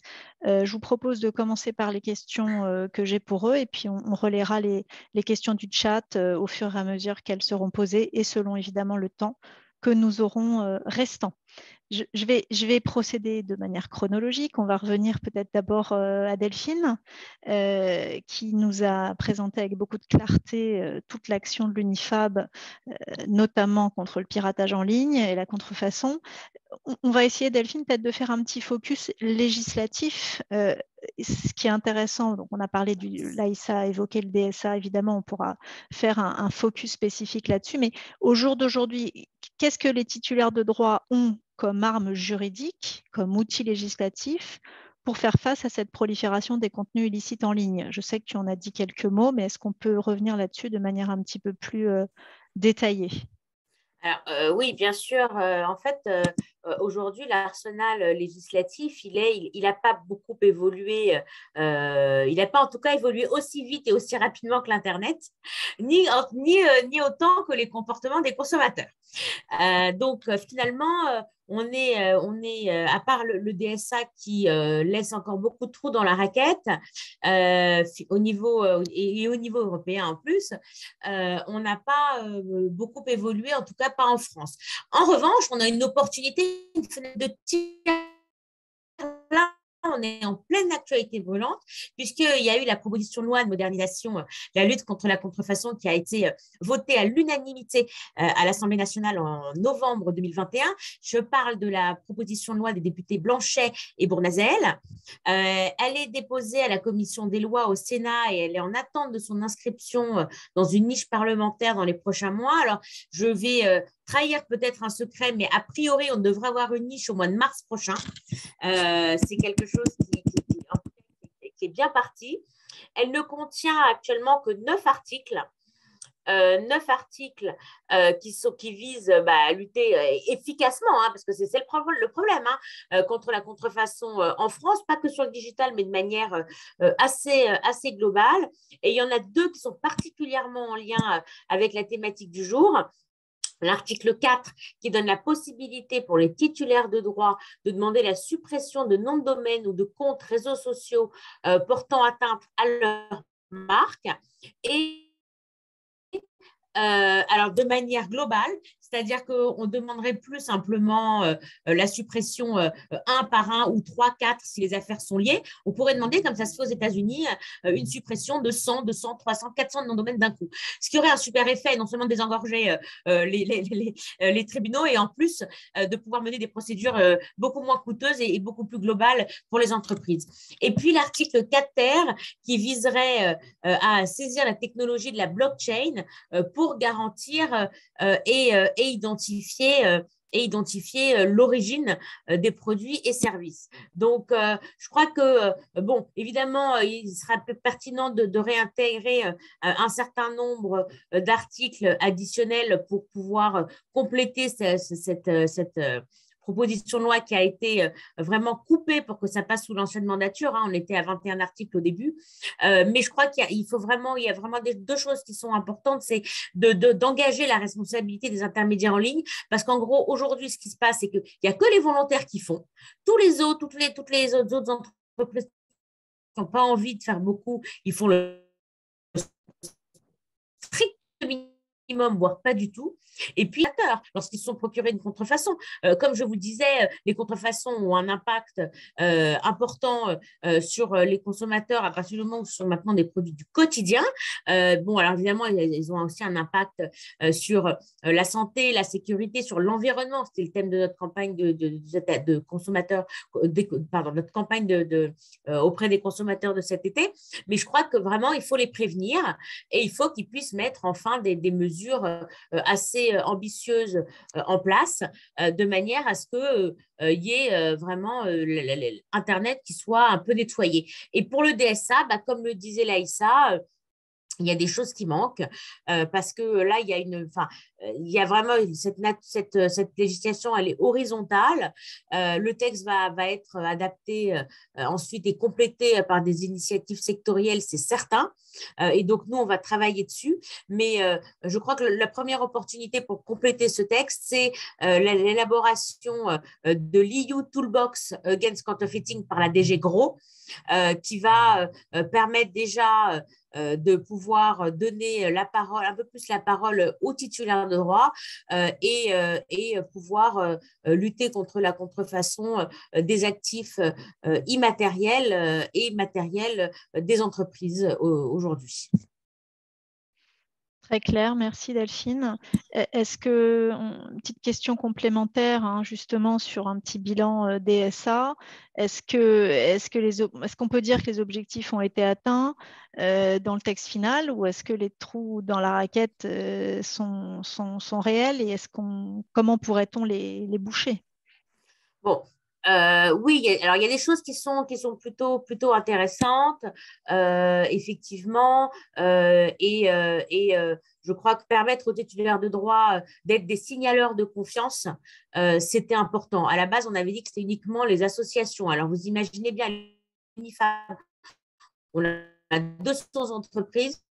Si on aurait dû devenir spécialiste de milliers de produits, ne serait-ce que de 200 entreprises, je pense que soit il aurait fallu que j'embauche 200 personnes, soit que je me greffe une intelligence artificielle de manière extrêmement rapide. Donc, oui, donc ça, c'est déjà une très bonne chose. Et puis, assurer aussi l'efficacité du retrait des contenus en ligne par l'inclusion d'un mécanisme de stay down, évidemment, c'était fondamental. Alors, il faut étendre le champ d'application du KYBC. Alors, pour ceux qui ne savent pas ce que c'est que le KYBC, en fait, c'est un processus, c'est Know Your Customer, Your Business Customer. C'est pour, en fait, savoir exactement, lorsque ce sont des vendeurs professionnels, à qui on s'adresse. En fait, c'est vraiment appliqué à ce qu'il y a dans le monde réel, l'appliquer dans le monde virtuel. Par exemple, aujourd'hui, vous achetez un vendeur dans le monde réel, bah, ce vendeur, il a un cabis, vous pouvez l'identifier, vous savez qui c'est. En ligne, vous ne savez pas. Donc, quand c'est un vendeur professionnel, vous ne savez pas. Et ça, c'est un vrai problème parce que du coup, ça donne la possibilité à des voyous, finalement, de se faire aussi passer pour des vendeurs professionnels. Donc, ça, pour nous, c'est une disposition qui est indispensable, qui doit être adoptée dans l'EU Toolbox parce que c'est fondamental pour pouvoir vraiment nettoyer Internet. Et puis, il y a des choses qui n'ont pas été adoptées, comme par exemple l'exemption pour les plateformes de petite et de moyenne taille. On sait très bien qu'une petite boîte, une petite start-up ou une moyenne va devenir très vite très grosse si elle est performante. C'est quand même dommage que dès le début, en fait, on lui permette de faire des choses qui finalement seront pas autorisées par la suite. C'est comme si on disait à un enfant, bon, bah, maintenant, tu peux dire des gros mots jusqu'à 5 ans ou jusqu'à 8 ans, puis après, il faudra s'arrêter. Hein, mais alors, du jour au lendemain. Hein. Donc ça, c'est vraiment un principe que moi, je ne comprends pas, ni en tant que professionnelle, ni en tant que maman. Donc, ça, c'est quelque chose vraiment qui est dommage parce que c'est pas adopté et ça, je pense que ça va vraiment poser des problèmes très, très vite. Donc, j'encourage toutes les entreprises à vraiment se positionner vis-à-vis de la Commission européenne et de la DG Gros pour pouvoir travailler sur ces dispositions qui me semblent indispensables. J'ai envie de rebondir de mon côté, maintenant que vous abordez notamment le DSA, pardon. Alors, je pense connaître votre position, évidemment. J'avoue que j'avais beaucoup suivi ce projet et je pensais que ce serait un projet très ambitieux de la part de l'Union européenne, comme on a pu le voir il y a quelques années au moment du RGPD, où tout le monde a cherché à se mettre en conformité avec la réglementation applicable en matière de données personnelles, parce que le RGPD s'impose à tout le monde au niveau de l'Union. Donc, à l'époque, il s'agissait d'un texte vraiment ambitieux et je pensais qu'il y avait la même ambition du côté du DSA. Quand on voit notamment les obligations qui s'appliquent uniquement aux grandes plateformes qui sont considérées comme telles à partir du moment où elles ont, je crois, 45 millions d'utilisateurs. Effectivement, est-ce que vous ne pensez pas que la politique de l'Union européenne est assez peu ambitieuse pour l'heure et qu'on ne s'est pas fourvoyé en accordant une certaine importance au DSA, sachant qu'il s'agit aussi d'un texte un peu fourre-tout, j'ai l'impression. Vous me contredirez si vous pensez le contraire. Mais voilà, au niveau du RGPD, on a quand même eu l'établissement d'un grand principe qui est celui de l'accountability, donc une forme d'autoresponsabilisation des acteurs qui doivent prouver qu'elles ont mis en œuvre toutes les règles nécessaires au respect du droit qui régit les données personnelles. Est-ce que, du coup, effectivement, le DSA est loin d'être un texte ambitieux? Est-ce que l'Union européenne a encore beaucoup de choses à faire en matière de lutte contre la contrefaçon? Ah, mais vous avez parfaitement raison. Hein. Moi, je trouve que malheureusement, la Commission européenne n'est pas allée assez loin. D'abord, elle a mis très longtemps à prendre la direction du DSA parce qu'il y a eu 20 ans qui se sont écoulés entre la première législation Internet et le DSA. Et ensuite, on a eu effectivement beaucoup de frilosité. Alors, beaucoup de frilosité de la part non seulement de la commission, mais aussi de la part de parler franchement, et donc je ne vais pas faillir à ma réputation ce soir, on a eu du mal à avoir le soutien du gouvernement français. Mais ils nous l'ont expliqué de manière extrêmement claire. Ils étaient pour le DSA, ils sont pour une régulation, mais malheureusement, ils ne voulaient pas freiner en fait toutes les entreprises de la tech qui pouvaient exister en France et qui pouvaient ensuite devenir des licornes, puis plus par ailleurs. Donc, en fait, ils ont choisi finalement l'encouragement et c'est pour ça d'ailleurs que les petites et les moyennes sont exemptées. La France a beaucoup agi pour que les petites et les moyennes soient exemptées de toutes ces règles. Donc oui, effectivement, on a manqué d'engagement, on a manqué pour moi de courage. Parce que finalement, interdire en ligne ce qui est interdit hors ligne relève uniquement du bon sens. On pourrait expliquer ça à n'importe qui, je pense que n'importe qui le comprendrait, mais ils ont eu peur que trop d'obligations tuent l'e-commerce en France. J'espère que la toolbox va nous permettre effectivement d'avoir des choses qui sont plus efficaces et en tout cas que les acteurs vont finir par comprendre que respecter les droits, c'est fondamental. Respecter les droits des entreprises et de propriété intellectuelle, plus spécifiquement, c'est fondamental parce que l'économie ne peut fonctionner que si on se respecte l'un l'autre. Évidemment. Merci beaucoup. J'en profite peut-être aussi, je crois qu'hier, vous étiez à l'Assemblée générale du Comité national anti-contrefaçon. Est-ce que vous avez peut-être quelques petites choses à nous apprendre sur l'évolution de la lutte en France? Alors, on a eu le plaisir de se co-lancer avec l'INPI la nouvelle plateforme France Contrefaçon, dont l'UNIFAB fera partie. L'idée, c'est vraiment de pouvoir avoir une espèce d'observatoire avec des études, avec un lien direct vers l'université. Ce partenariat a été conclu aussi avec le CEPI. Et que Christophe Blanchet, donc le député qui a fait le projet de loi, qui était à la plume du projet de loi, soit nommé président du Comité national anti-contrefaçon depuis quelques mois. C'était sa première assemblée générale du CNAC à Bercy. J'ai l'avantage de bien le connaître pour avoir beaucoup travaillé avec lui sur cette loi. En plus, et puis sur le rapport qui a précédé, c'est quelqu'un qui est de terrain, c'est quelqu'un qui veut faire évoluer les choses, qui n'est pas du tout dans la politique politicienne, et je suis certaine qu'en fait, ça va fonctionner et qu'on va vraiment avancer encore en France. Vous savez, en France, on a été leader. On a beaucoup été leader pour la propriété intellectuelle, pour la lutte anti-contrefaçon. Je pense qu'il faut le rester et il faut continuer à essayer d'aller plus vite que les autres pour ensuite tirer la caravane parce qu'elle est longue et elle est lourde, la caravane. Gardons espoir alors. Est-ce qu'on peut continuer, Pierre, avec quelques questions pour William? Revenons peut-être à la blockchain. Question, William, un peu peut-être pour vous un peu bateau, mais qu'on se pose un peu tous. C'est quoi l'intérêt de la preuve blockchain par rapport au bon vieux service d'horodatage électronique? En fait, c'est une question qu'on me pose assez souvent, parce que c'est vrai qu'il y a déjà des services d'horodatage qui existent et qui sont très bien, notamment des services comme Balisolo, il y a MaPreuve, Fidealis. Enfin, on n'a pas attendu la preuve blockchain pour faire de la datation en ligne. Donc, il y a plein de gens qui se disent la preuve blockchain, ça ne sert à rien. Moi, je vois principalement deux avantages à l'utilisation de la preuve blockchain. Le premier, c'est que c'est une technologie qui est open source et qui est standardisée au niveau mondial. C'est-à-dire qu'on peut vérifier une preuve de la même manière à Paris, à Londres, à Tokyo. Alors qu'aujourd'hui, vous pouvez utiliser par exemple Unisolo en Chine, mais ils n'en ont jamais vu. Ils ont des instituts de copyright. Pareil en Corée. Et donc, il faudra expliquer d'un point de temps. Ça ne veut pas dire que vous ne pourrez pas l'utiliser, mais ça veut dire que ça crée des frictions.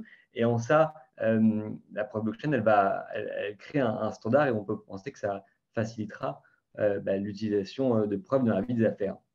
Et en fait, il y a tout un tas d'avantages de la preuve blockchain qui sont associés à la blockchain, mais qui en fait le sont que indirectement. On parle souvent par exemple de protection au fil de l'eau, du fait que ce n'est pas cher, que c'est simple d'utilisation Et toutes ces choses, en fait, elles n'ont pas été livrées avec la blockchain. Elles ont été créées par les acteurs comme Blockchain RP, Bernstein, etc., qui font de la preuve blockchain. Ce qu'il faut bien voir, c'est qu'en fait, la preuve blockchain, pour moi, elle casse la barrière à l'entrée. On n'a plus besoin d'être tiers de confiance ou d'avoir une technologie propriétaire de datation comme c'était le cas avant pour offrir un service de preuve. Et du coup, la seule manière pour les acteurs comme nous ou d'autres de se distinguer, ça va être d'innover à travers une meilleure expérience utilisateur propriétaire.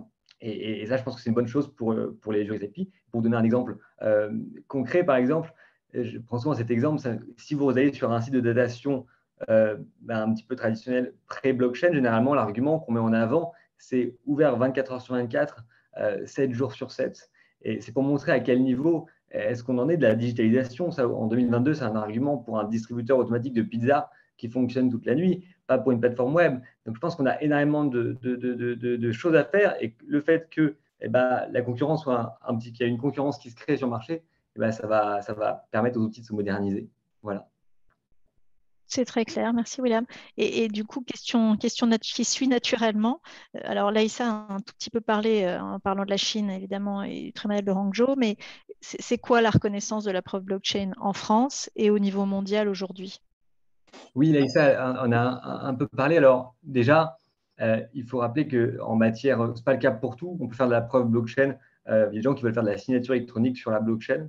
Et dans ce cas-là, on a d'autres contraintes, mais en matière de propriété intellectuelle, et pour la preuve des droits IP non enregistrés, la preuve elle est libre, on peut prouver par tout moyen.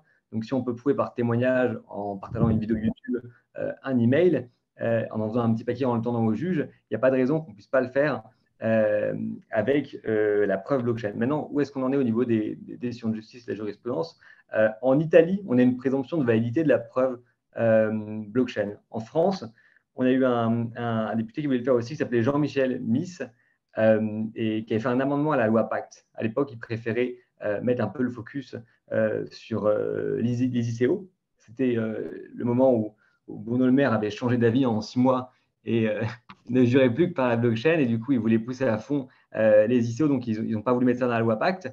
Mais on a eu une réponse gouvernementale qui est venue nous dire qu'en fait, on n'a pas de raison de discriminer la blockchain plus qu'une autre preuve, et que du coup, en fait, c'est le juge qui appréciera librement la preuve. En Chine, on a une décision également. Alors, il y a une autre décision en fait, du tribunal d'Hangzhou qui a 3 ans antérieurs où en fait, c'était un site internet qui permettait de prendre des captures automatiquement de contrefaçon en ligne et de les mettre dans la blockchain Bitcoin. Et ça a été utilisé en fait comme preuve en Chine. Donc, c'est la deuxième en fait jurisprudence qui fait référence à la preuve Bitcoin, à ma connaissance, en Chine. Maintenant, moi, je pense que le vrai sujet, en fait, c'est un sujet d'éducation, de compréhension et puis surtout de procédure. On a un gros problème en France, et nous, c'est quelque chose qui nous a obsédés au lancement de Blockchain RP, c'est qu'est-ce qui va se passer le jour où on va amener une preuve blockchain sur le bureau du juge. Les avocats, ils vont forcément contester notre preuve, et c'est de bonne guerre, c'est leur travail, on ne leur en veut pas, mais comment est-ce qu'on peut sécuriser nos clients? Et le gros problème, c'est que le juge, en fait, il n'est pas juge d'instruction, il doit statuer sur la base des éléments qu'on lui donne. Et donc, il ne peut pas prendre son iPad, déposer le document dans un vérificateur de preuve, déposer la preuve et regarder si ça match ou pas. À partir de là, comment est-ce qu'il vérifie que le certificat blockchain il est authentique et qu'il n'a pas été photoshopé ou modifié? En fait, c'est exactement le même problème que quand on veut faire une capture d'écran ou si on veut imprimer une page web pour l'amener au juge. Ce qu'on fait, c'est qu'on passe en fait par un constat Internet. On va voir un huissier qui va vider le cache de son navigateur et qui va noter absolument toutes les étapes jusqu'à l'achat de la paire de chaussures en ligne pour faire un constat d'achat, par exemple. Et bien là, on fait une vérification de preuve blockchain un constat Internet d'une preuve blockchain. Et en fait, l'huissier, dans son rôle d'auxiliaire de justice, il tient un petit peu la main du juge, voilà, pour le rassurer. Alors, on a eu une première preuve blockchain, en fait, parce que notre huissier partenaire, maître Jérôme Legrain, a fait un constat de preuve blockchain dans le cadre d'une affaire immobilière. Et on était super heureux parce qu'on pensait qu'on allait pouvoir annoncer la toute première preuve blockchain reconnue en France. Malheureusement, ça n'a pas été mentionné dans la décision. Alors, on ne sait pas Pourquoi? Peut-être que personne n'avait pas envie de faire jurisprudence, peut-être juste que ça n'a pas été présenté finalement au dernier moment. Ce que je sais, c'est qu'en fait, la majorité de nos clients, de toute façon, aujourd'hui, ne font pas des preuves pour aller au contentieux. Ils font des preuves pour ne pas se faire détourner leur secret d'affaires, pour pouvoir présenter leur concept à des annonceurs en sécurité, pour être en mesure de négocier en position de force. Et dans un cadre pré-contentieux, en fait, la preuve blockchain, elle est déjà utilisée régulièrement. Ouais, ça, c'est intéressant. C'est des choses qu'on connaît moins, puisque, comme vous le dites, c'est au stade précontentieux, donc voilà, non officiel. Mais ça, c'est important d'avoir en tête que ça peut peser dans une négociation, justement, parce que la preuve blockchain, elle a une solidité technique, même si ça nécessitera une acculturation des magistrats français notamment. On a entendu que les Italiens, ils étaient un peu plus avancés, et puis les Chinois encore plus. Donc, peut-être on saura s'en inspirer. Et dernière petite question, William, peut-être, concrètement, est-ce qu'il y a des entreprises qui ont déjà intégré leur preuve blockchain à leur stratégie pays? Oui, alors juste pour revenir sur la question d'avant, j'ai même un client qui m'a dit hier, alors je pense qu'il est particulièrement organisé, parce qu'il a réussi à ouvrir un canal avec Alibaba, mais qu'il a réussi à faire retirer des contrefaçons d'Alibaba sur la base d'une preuve blockchain, alors que généralement, c'est vrai qu'on a l'impression qu'il faut une marque ou un dessin et modèle. Donc, je n'irai pas dire que ça fonctionne, mais ce genre de choses, c'est encourageant. À quoi est-ce que ça sert là? En fait, le but de la preuve blockchain, ce n'est pas de venir remplacer des design patents ou des brevets. Pour moi, c'est de pouvoir compléter un portfolio LP en mettant en place un premier niveau de datation systématique par la blockchain pour couvrir un peu tous les trous dans la raquette, toutes les versions successives. Donc, on a plusieurs cas d'usage. Pour nous, on travaille avec des groupes de luxe qui ont beaucoup de marques. Alors, le problème, c'est qu'ils aimeraient évidemment faire du dessin et modèle à l'international pour tout ce qu'ils font. Mais arriver à un niveau, en fait, c'est trop cher. On peut en avoir pour 10 000 € pour un dessin et modèle si on porte particulièrement d'attention, notamment au dessin technique et à ce genre de choses. Et donc, on est obligé de faire des choix, en fait, de faire des trade-offs, de rationaliser le portfolio. Et donc, on peut se dire, peut-être qu'on va protéger une partie par le droit d'auteur ou par des dessins non enregistrés. Et pour les pièces qui sont particulièrement iconiques ou qu'on pressent qui vont le devenir, et là, on va prendre le design patent pour la Chine, alors que sinon, on ne se serait pas offert normalement. On a également des entreprises qui sont dans une logique purement de freedom to operate et qui vont juste être attaquées par des tiers qui vont leur dire qu'ils ont, par exemple, copié un modèle de bague. Elle veut juste casser la nouveauté d'un dessin modèle qui serait postérieur. Et dans ces cas-là, avoir une datation, encore une fois, c'est suffisant. On voit beaucoup de cas d'usage en ce moment en ce qui concerne un peu les secrets d'affaires. On a pas mal d'entreprises dans la biotech, notamment, qui utilisent en fait des solutions de datation, ça peut être la blockchain ou un constat d'huissier, pour se protéger avant d'entrer dans des négociations ou des discussions avec un grand compte, par exemple dans l'idée d'un rachat ou pour présenter un concept. L'idée, c'est que comme on va pouvoir faire beaucoup plus de preuves, en fait, on va pouvoir vraiment protéger plus de choses qu'on faisait avant. Et par exemple, il y a des statistiques, alors je ne sais pas, je n'ai pas les statistiques pour les huissiers, mais je sais que par exemple, en ce qui concerne l'e-solo et l'enveloppe solo, on est à 45 000 par an, confondus contre 140 000 marques. Donc en fait, les gens n'utilisent vraiment pas cet outil. Et moi, je pense que c'est parce qu'en l'état, c'est trop chronophage et que du coup, on ne peut pas se permettre de protéger au jour le jour. Et donc, l'avantage de la preuve blockchain, c'est que comme on peut tout protéger, on peut couvrir de manière globale. Et nous, par exemple, notre plus gros client en termes de volume fait 10 000 preuves à l'année. C'est-à-dire que tout seul, il fait 20%. Je pense vraiment que les droits IP non enregistrés sont sous-cotés et que dans le futur, ils vont prendre une place plus importante dans le portfolio des entreprises parce qu'avant, elles n'avaient pas les outils pour. Ouais, le point que je relève, moi, qui rejoint ma pratique, c'est gagner en volume, c'est-à-dire qu'on ne peut pas tout déposer partout. C'est évident que ça nécessite de faire des choix stratégiques qui sont parfois hasardeux parce qu'on ne sait pas, on ne connaît pas le succès commercial d'un produit sur tel ou tel territoire. Et avec la blockchain, on est en quelque part, on est omnipotent, si je puis dire, ou en tout cas très international pour un rapport qualité-prix de protection qui est intéressant à creuser. Et je note aussi intéressant que ça rentre dans les mœurs et que ça rentre dans les mœurs tout secteur d'activité confondu. Vous avez cité le luxe, vous avez cité les biotech. Mais voilà, c'est quelque chose qui va certainement infuser dans beaucoup de secteurs d'activité pour pallier le fait que les fameux droits de pays non enregistrés, eh ben, on doit en démontrer la date de création. Merci William, c'était très clair. Je vais continuer avec Laïssa pour se garder peut-être. Je vois qu'il y a des questions qui sont posées sur le chat, Pierre. Donc Oui, tout à fait. On a des questions. On a voilà, une question très intéressante pour Laurence Allard. Je l'invite d'ailleurs peut-être à la regarder parce oui. qu'elle est très détaillée. Voilà. On va la laisser la lire et le temps que je pose les questions à Laïssa et comme ça on pourra garder du temps pour ça notamment. Alors Laïssa, toujours sur cette idée de preuve blockchain, hein, parce que c'est quand même ça qui nous intéresse tous beaucoup. La force probante de la blockchain, parce qu'on parle de la blockchain, mais en fait, il y a plusieurs blockchains, hein, vous l'avez mentionné, et William aussi. Est-ce qu'il y aurait une preuve blockchain qui serait plus fragile qu'une autre? Alors, je parle sous la surveillance de William, qui est vraiment au niveau technique, en tout cas, sur ces points-là, je parle sous ta surveillance. Mais en tout cas, j'ai l'impression, en tout cas, au gré de mes lectures, que oui, puisque finalement, donc, il y a des blockchains.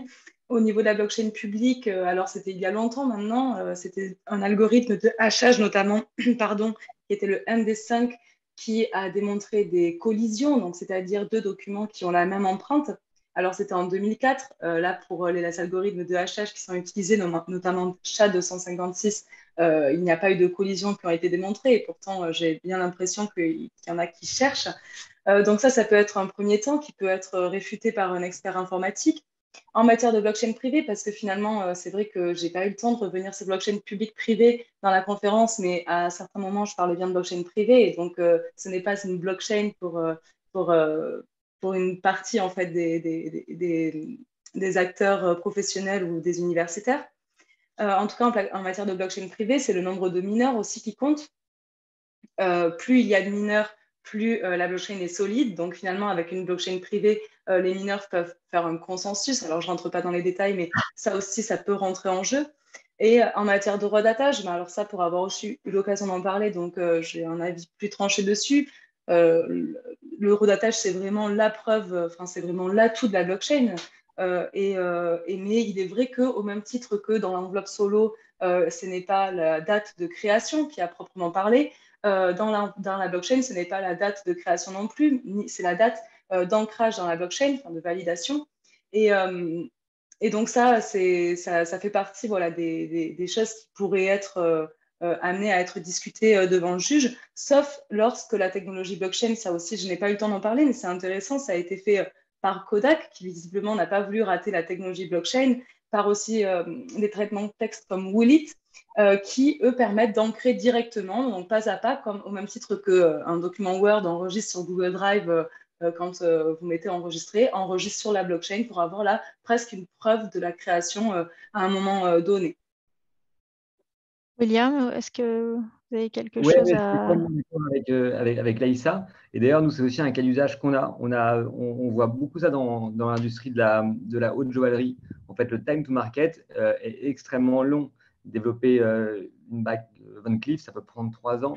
Et donc, ou même pour l'horlogerie également. Et donc, on va passer par des croquis, des dessins gouachés, peut-être faire des itérations qui vont être abandonnées, qui pourront être récupérées plus tard. Dans le même temps, il y a des designers qui passent de maison à d'autres. Et donc, l'intérêt, nous, ce qu'on essaie de pousser, c'est le fait de déléguer en fait la protection des créations directement aux opérationnels. Je ne vous cache pas qu'aujourd'hui, il y a encore beaucoup d'entreprises où ce sont les juristes IP en fait qui font les dépôts une fois par mois ou quand ils reçoivent des nouvelles créations du studio. Et moi, je suis convaincu qu'à terme, en fait, ça va être des designers qui, en fin de journée, font un glisser-déposer pour enregistrer leur travail de la journée. Et comme ça, on aura vraiment toutes les étapes du processus créatif. C'est intéressant parce que du coup, on a une date qui est plus proche, on n'a plus d'insécurité juridique pendant 6 mois, 3 ans. Et puis en plus, on peut se dire que peut-être qu'avoir toutes ces preuves, ça peut aider à démontrer l'originalité de la création, dans le sens où on peut montrer quel a été le cheminement créatif et quelque part quelle était l'intention créatrice de l'auteur à travers ces différentes pistes. Alors, il y en a qui diront c'est pas du tout objectif l'originalité, donc c'est un peu limite, William, mais je pense que ça peut quand même être intéressant. Comme voilà. Ça, il n'y aura plus de juristes, William, et les juristes n'auront plus de boulot et les paralégales non plus. Merci, on vous remercie. Mais ça rejoint un peu une question qui a été posée dans le chat. Est-ce qu'en l'état actuel du droit, du coup, on n'a pas plus intérêt à passer par un dépôt de pièces au rang des minutes d'un notaire, l'acte authentique ayant une date certaine et force probante? Quel est donc l'intérêt de la blockchain à l'heure actuelle? Vous avez dit tout à l'heure, effectivement, qu'une loi italienne, la loi du 11 janvier 2019, prévoit une présomption de validité de la preuve blockchain. Donc, j'ignorais que c'était une présomption, ce qui effectivement donne une réelle force à cette preuve-là. À l'heure actuelle en France, quel est l'intérêt, sachant qu'effectivement l'amendement à la loi Pacte avait été rejeté, considérant que le droit français établissait la liberté de la preuve et que donc il n'y avait pas plus d'intérêt que cela à reconnaître la validité de la preuve blockchain. Alors, quel est l'intérêt de la blockchain par rapport à l'acte notarié? Bah, moi, je pense que alors, pour la propriété intellectuelle, on fait plus des huissiers. En Suisse, ils font beaucoup, ils vont voir le notaire pour la propriété intellectuelle. Moi, je pense que c'est très bien d'avoir un huissier et il faut continuer d'avoir son huissier, notamment quand on a une contrefaçon, pour faire un constat d'huissier. Probablement même qu'un constat d'huissier, c'est plus impressionnant qu'une preuve blockchain. Maintenant, c'est une question de coût, effectivement, et de praticité, quoi. Voilà, on peut aller voir l'huissier, mais ça prend un certain temps. Nos clients, en fait, la plupart du temps, utilisent Blockchain URIP vraiment parce que ça leur fait gagner du temps. On leur donne généralement la collection à la veille du défilé. Et du coup, ils peuvent le déposer en 5 secondes au lieu de l'envoyer à l'huissier et peut-être d'attendre 1-2 heures, de ne pas être sûr que ça va passer avant demain. C'est problématique. Donc, c'est pour toutes ces raisons, quoi. Je dirais que c'est plus pratique. Après, on adore les huissiers. Et on n'a pas de problème avec eux. Puis Et les peut-être notaires. Et les notaires. un risque peut-être moins important de vices. On soulève souvent les vices dans les saisies contrefaçon, les actions en contrefaçon, etc. Sans dire que la blockchain est quelque chose de parfait et que les huissiers et les notaires ne le sont pas, évidemment. Nous les adorons. Mais voilà, peut-être un peu moins de risque de vice de procédure. Oui, je pense que ça dépend vraiment de ce qu'on veut prouver. Est-ce que c'est juste pour de la datation ou est-ce que c'est pour autre chose? Par exemple, pour un constat Internet, ça fonctionne en Chine, mais ça ne fonctionnerait pas du tout en France, c'est certain. On a de la jurisprudence qui nous éclaire un petit peu là-dessus. Donc voilà, ça dépend des situations. Merci beaucoup, William. Je regarde les autres questions qui ont été présentées donc, dans le chat. On nous parle de virus dans la blockchain qui peuvent réduire en néant l'intérêt de l'achat de NFT. Est-ce que vraiment la blockchain est inviolable?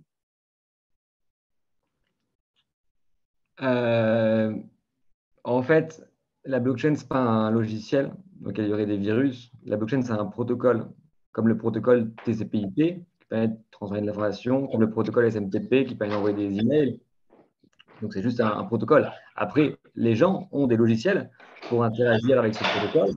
On peut avoir un logiciel de portefeuille Bitcoin, on peut avoir un logiciel de nœud Bitcoin, on peut avoir tout un tas de logiciels qui, eux, effectivement, peuvent être piratés, et ça arrive comme n'importe quel type de logiciel.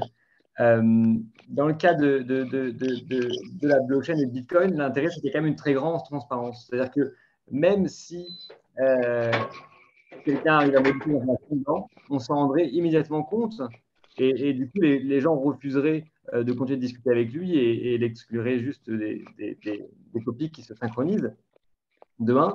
Et puis de deux, le génie réellement en fait, de Bitcoin, c'est que les hackers, ils sont comme vous et moi, ils ont envie de remplir leur frigo et de partir en vacances. Et dans Bitcoin, quand on a la puissance de calcul nécessaire pour corrompre le réseau, on peut se faire énormément d'argent en minant du Bitcoin. Donc, il n'y a absolument aucun intérêt financier en fait, à essayer de casser Bitcoin. Et c'est pour ça que ça résiste aussi bien et que ça n'a jamais été piraté, parce qu'il n'y a aucune incentive. Il faudrait vraiment être méchant pour le plaisir, comme Grou, par exemple, pour avoir envie de casser Bitcoin.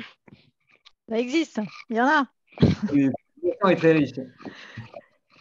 Pierre, est-ce qu'on On a une passe question à très intéressante Voilà. pour Laurent Salard qui a été donc posée par Valérie Varnero, qu'on aura le plaisir d'accueillir pour la deuxième conférence de notre cycle, donc qui sera axée sur les NFT, qui abordera notamment la question de la fiscalité des NFT. Donc merci beaucoup Valérie pour cette question qui s'adresse à Laurent Salard. Laurence, est-ce que vous avez eu le temps de regarder cette question qui est...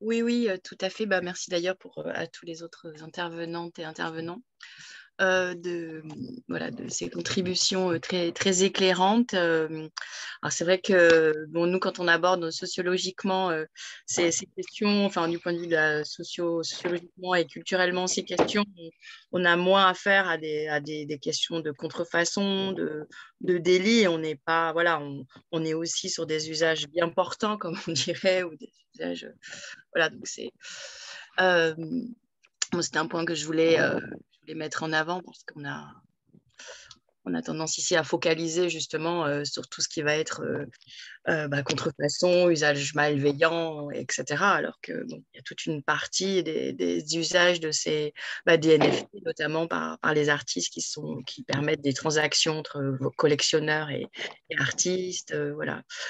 Bon, voilà, pour poser.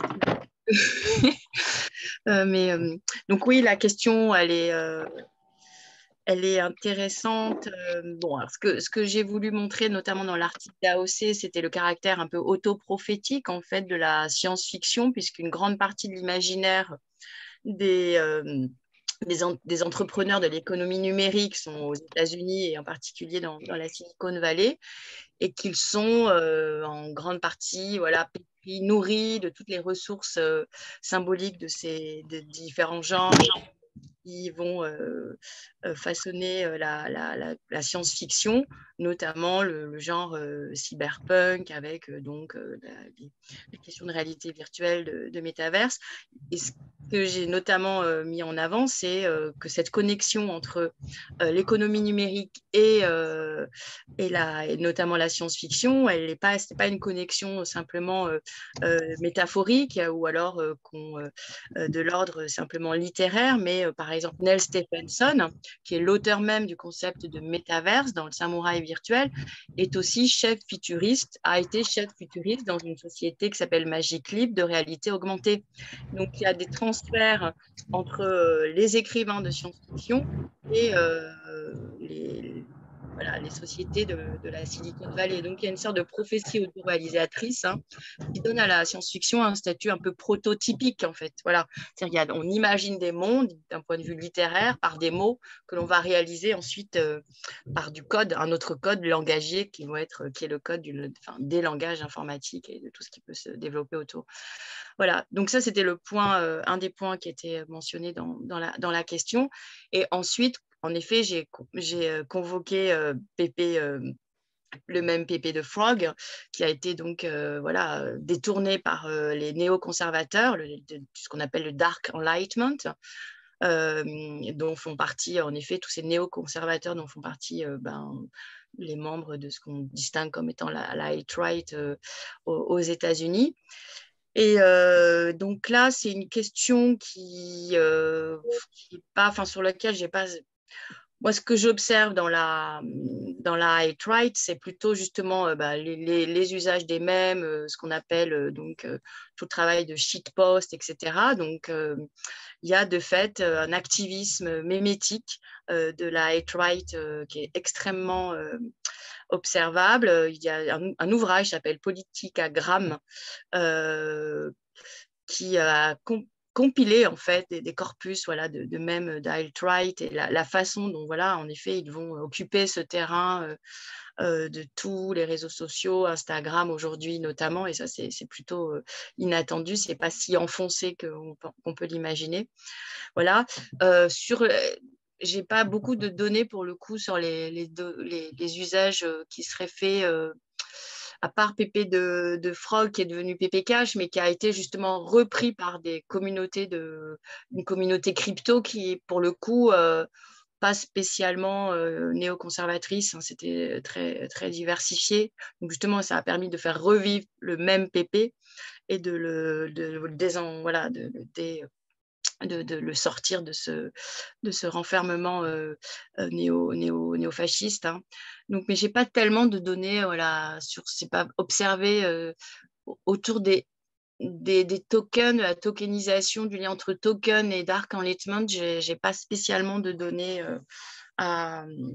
sur ce terrain-là. Mais bon, peut-être que c'est un sujet, ça me donne envie de le creuser plus avant. Je ne sais pas si la personne qui a posé la question a elle-même travaillé sur la… Voilà, donc moi, je l'aborde plutôt du côté de la culture numérique et des mèmes, hein, sur l'aspect la alt-right, mais je n'ai pas spécialement de données sur leurs usages NFT. En fait, ce qui est intéressant en termes de valeur, c'est la façon dont la valeur d'autonomie est commune. Pour cette raison qu'on a du mal en France à appréhender ce qu'on appelle grossièrement le libertarianisme, parce que ce sont des valeurs d'autonomie qui sont portées tant par des mouvements libertaires, qui sont plutôt des mouvements issus du socialisme, de l'histoire du socialisme, que des mouvements, en effet, on le voit, néofascistes, qui tendent justement à se défendre par tous les moyens aux États-Unis, notamment armés, se défendre de l'État et de s'autonomiser, d'où évidemment leur intérêt pour ce type de technologie chiffrée, de réseaux souterrains, etc. Donc on peut imaginer que la mise en pratique de leurs valeurs d'autonomie va forcément, et c'est ce qu'on observe aussi, hein, les inciter à aller du côté des dark web et de toutes ces transactions chiffrées. Donc là, évidemment, il y a un terrain d'étude qui est évident, hein, au nom de la valeur de l'autonomie. Voilà, qui est moins le cas de la valeur, mais ce qui n'est pas le cas par exemple dans le terrain français, où la valeur d'autonomie qui est portée par des libertaires, elle va plutôt donner lieu à des usages autour, par exemple, de la Dune, qui sont des usages de solidarité, qui prolongent les utopies socialistes, notamment autour du revenu de vie, hein. Donc, on a bien deux cultures politiques qui ont parfois des usages très différenciés, en effet, de toutes ces briques technologiques qui, malgré tout, ont en commun, en effet, de défendre une certaine autonomie par la technique, mais au service de cultures politiques et de valeurs politiques très divergentes, mais qu'on a tendance parfois à indifférencier. Mais bon, ça, c'est un sujet plutôt de sociologie politique. Je ne veux pas non plus prendre trop la parole là-dessus, mais bon. En tout cas, c'est l'autonomie, oui, qui est en jeu dans ces affaires-là. Et l'autonomie, voilà, et pose de nombreuses questions aujourd'hui, au moment justement de la nécessité de penser beaucoup plus d'interdépendance à tous les niveaux, au niveau social, au niveau économique, au niveau écologique. Voilà. Donc, ce sont des valeurs, oui, qu'on peut, telle qu'elle est portée par Lightweight, on peut dire que oui, que l'autonomie, notamment par la technique, peut avoir des résonances avec les tenants du Dark Enlightenment, parce que des néoconservateurs, parce que c'est une façon de défier l'État, le bien commun. Voilà, donc ça pose beaucoup de questions. Vous voyez, voilà. Non, mais effectivement, mais vous faites très bien de lancer le public d'aujourd'hui, qui est un public de juristes sur ces pistes de réflexion-là, parce qu'évidemment, le juriste ne sert pas qu'à appliquer le droit. Il a aussi, à mon sens, de grandes responsabilités en matière de réflexion sur des thématiques d'importance qui impactent la société. Donc, merci de nous avoir éclairés et d'avoir engagé ces différentes pistes de réflexion qui seront mûries par la suite, je n'en doute pas, par le public de ce jour. Donc, je voudrais évidemment remercier l'ensemble des intervenants qui ont été présents aujourd'hui, parce que je pense qu'on a fait le tour des questions. Constance, si je ne m'abuse. Donc voilà, de sincères remerciements à l'égard de Delphine Sarfati-Sobrera, directrice générale de l'UNIFAB, William Fauchou, fondateur de Blockchain Your IP, Laïssa Ferreira, doctorant du Centre de droit des affaires de l'Université de Toulouse-Capitole, Madame Constance Lanec-Cuny, présidente de la commission marque de la PRAM, et un grand merci évidemment à Laurent Salard qui nous a éclairé sur de nombreux points et qui a permis déjà d'anticiper d'autres thématiques qui seront abordées sur les conférences qui vont suivre, puisque je le rappelle, nous proposons un cycle de 4 conférences. La prochaine conférence aura lieu le 13 octobre et portera sur les NFT, quelle stratégie pour quels enjeux. Nous aurons le plaisir d'accueillir Jonathan Pouget, avocat, Xavier Press, également avocat chez Varé Presquili, l'INPI, qui sera présent via Kaina Bounif et Alix Drapier, et Valérie Varnero, déjà présente aujourd'hui, qui abordera quant à elle la fiscalité des NFT. Donc voilà, on va essayer d'explorer au cours de la prochaine conférence les NFT sous tous les angles, Pour enfin apporter des réponses, une table ronde sera animée par Philippe Rodin, coprésident de la commission marque de la CNCPI, qui nous honore donc de son soutien. Un grand merci à tous, encore une fois, intervenants, publics. Désolé pour le petit aléa du début qui était manifestement un problème lié à Zoom, donc on s'en dédouane avec grand plaisir et promis, il n'y aura pas de problème au cours de la prochaine conférence. Un grand merci à tous et on vous souhaite une bonne soirée et on vous dit à bientôt évidemment. Merci, au bonne revoir. soirée, au revoir. Merci beaucoup. Excellente soirée. Merci, Bonsoir. au revoir.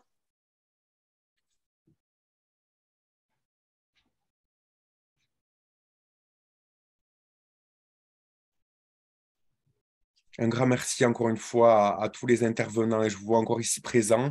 Vos présentations ont été très intéressantes, très riches et vous avez rendu accrocheur un sujet qui fait peur à pas mal de monde. Donc pour ça, un grand merci, vraiment. Au plaisir de vous retrouver au cours de tout autre événement, directement ou indirectement lié à l'API, avec de grands espoirs pour la suite à venir, que ce soit en matière de lutte contre la contrefaçon et en matière de blockchain. Donc, je suis sûr que lorsqu'on se retrouvera, pas mal de choses auront bougé. À bientôt, Pierre. Merci. À bientôt. Bonne soirée. Au revoir. Merci beaucoup. À bientôt. Au revoir. Au revoir. Au revoir. Bonne journée. Au revoir.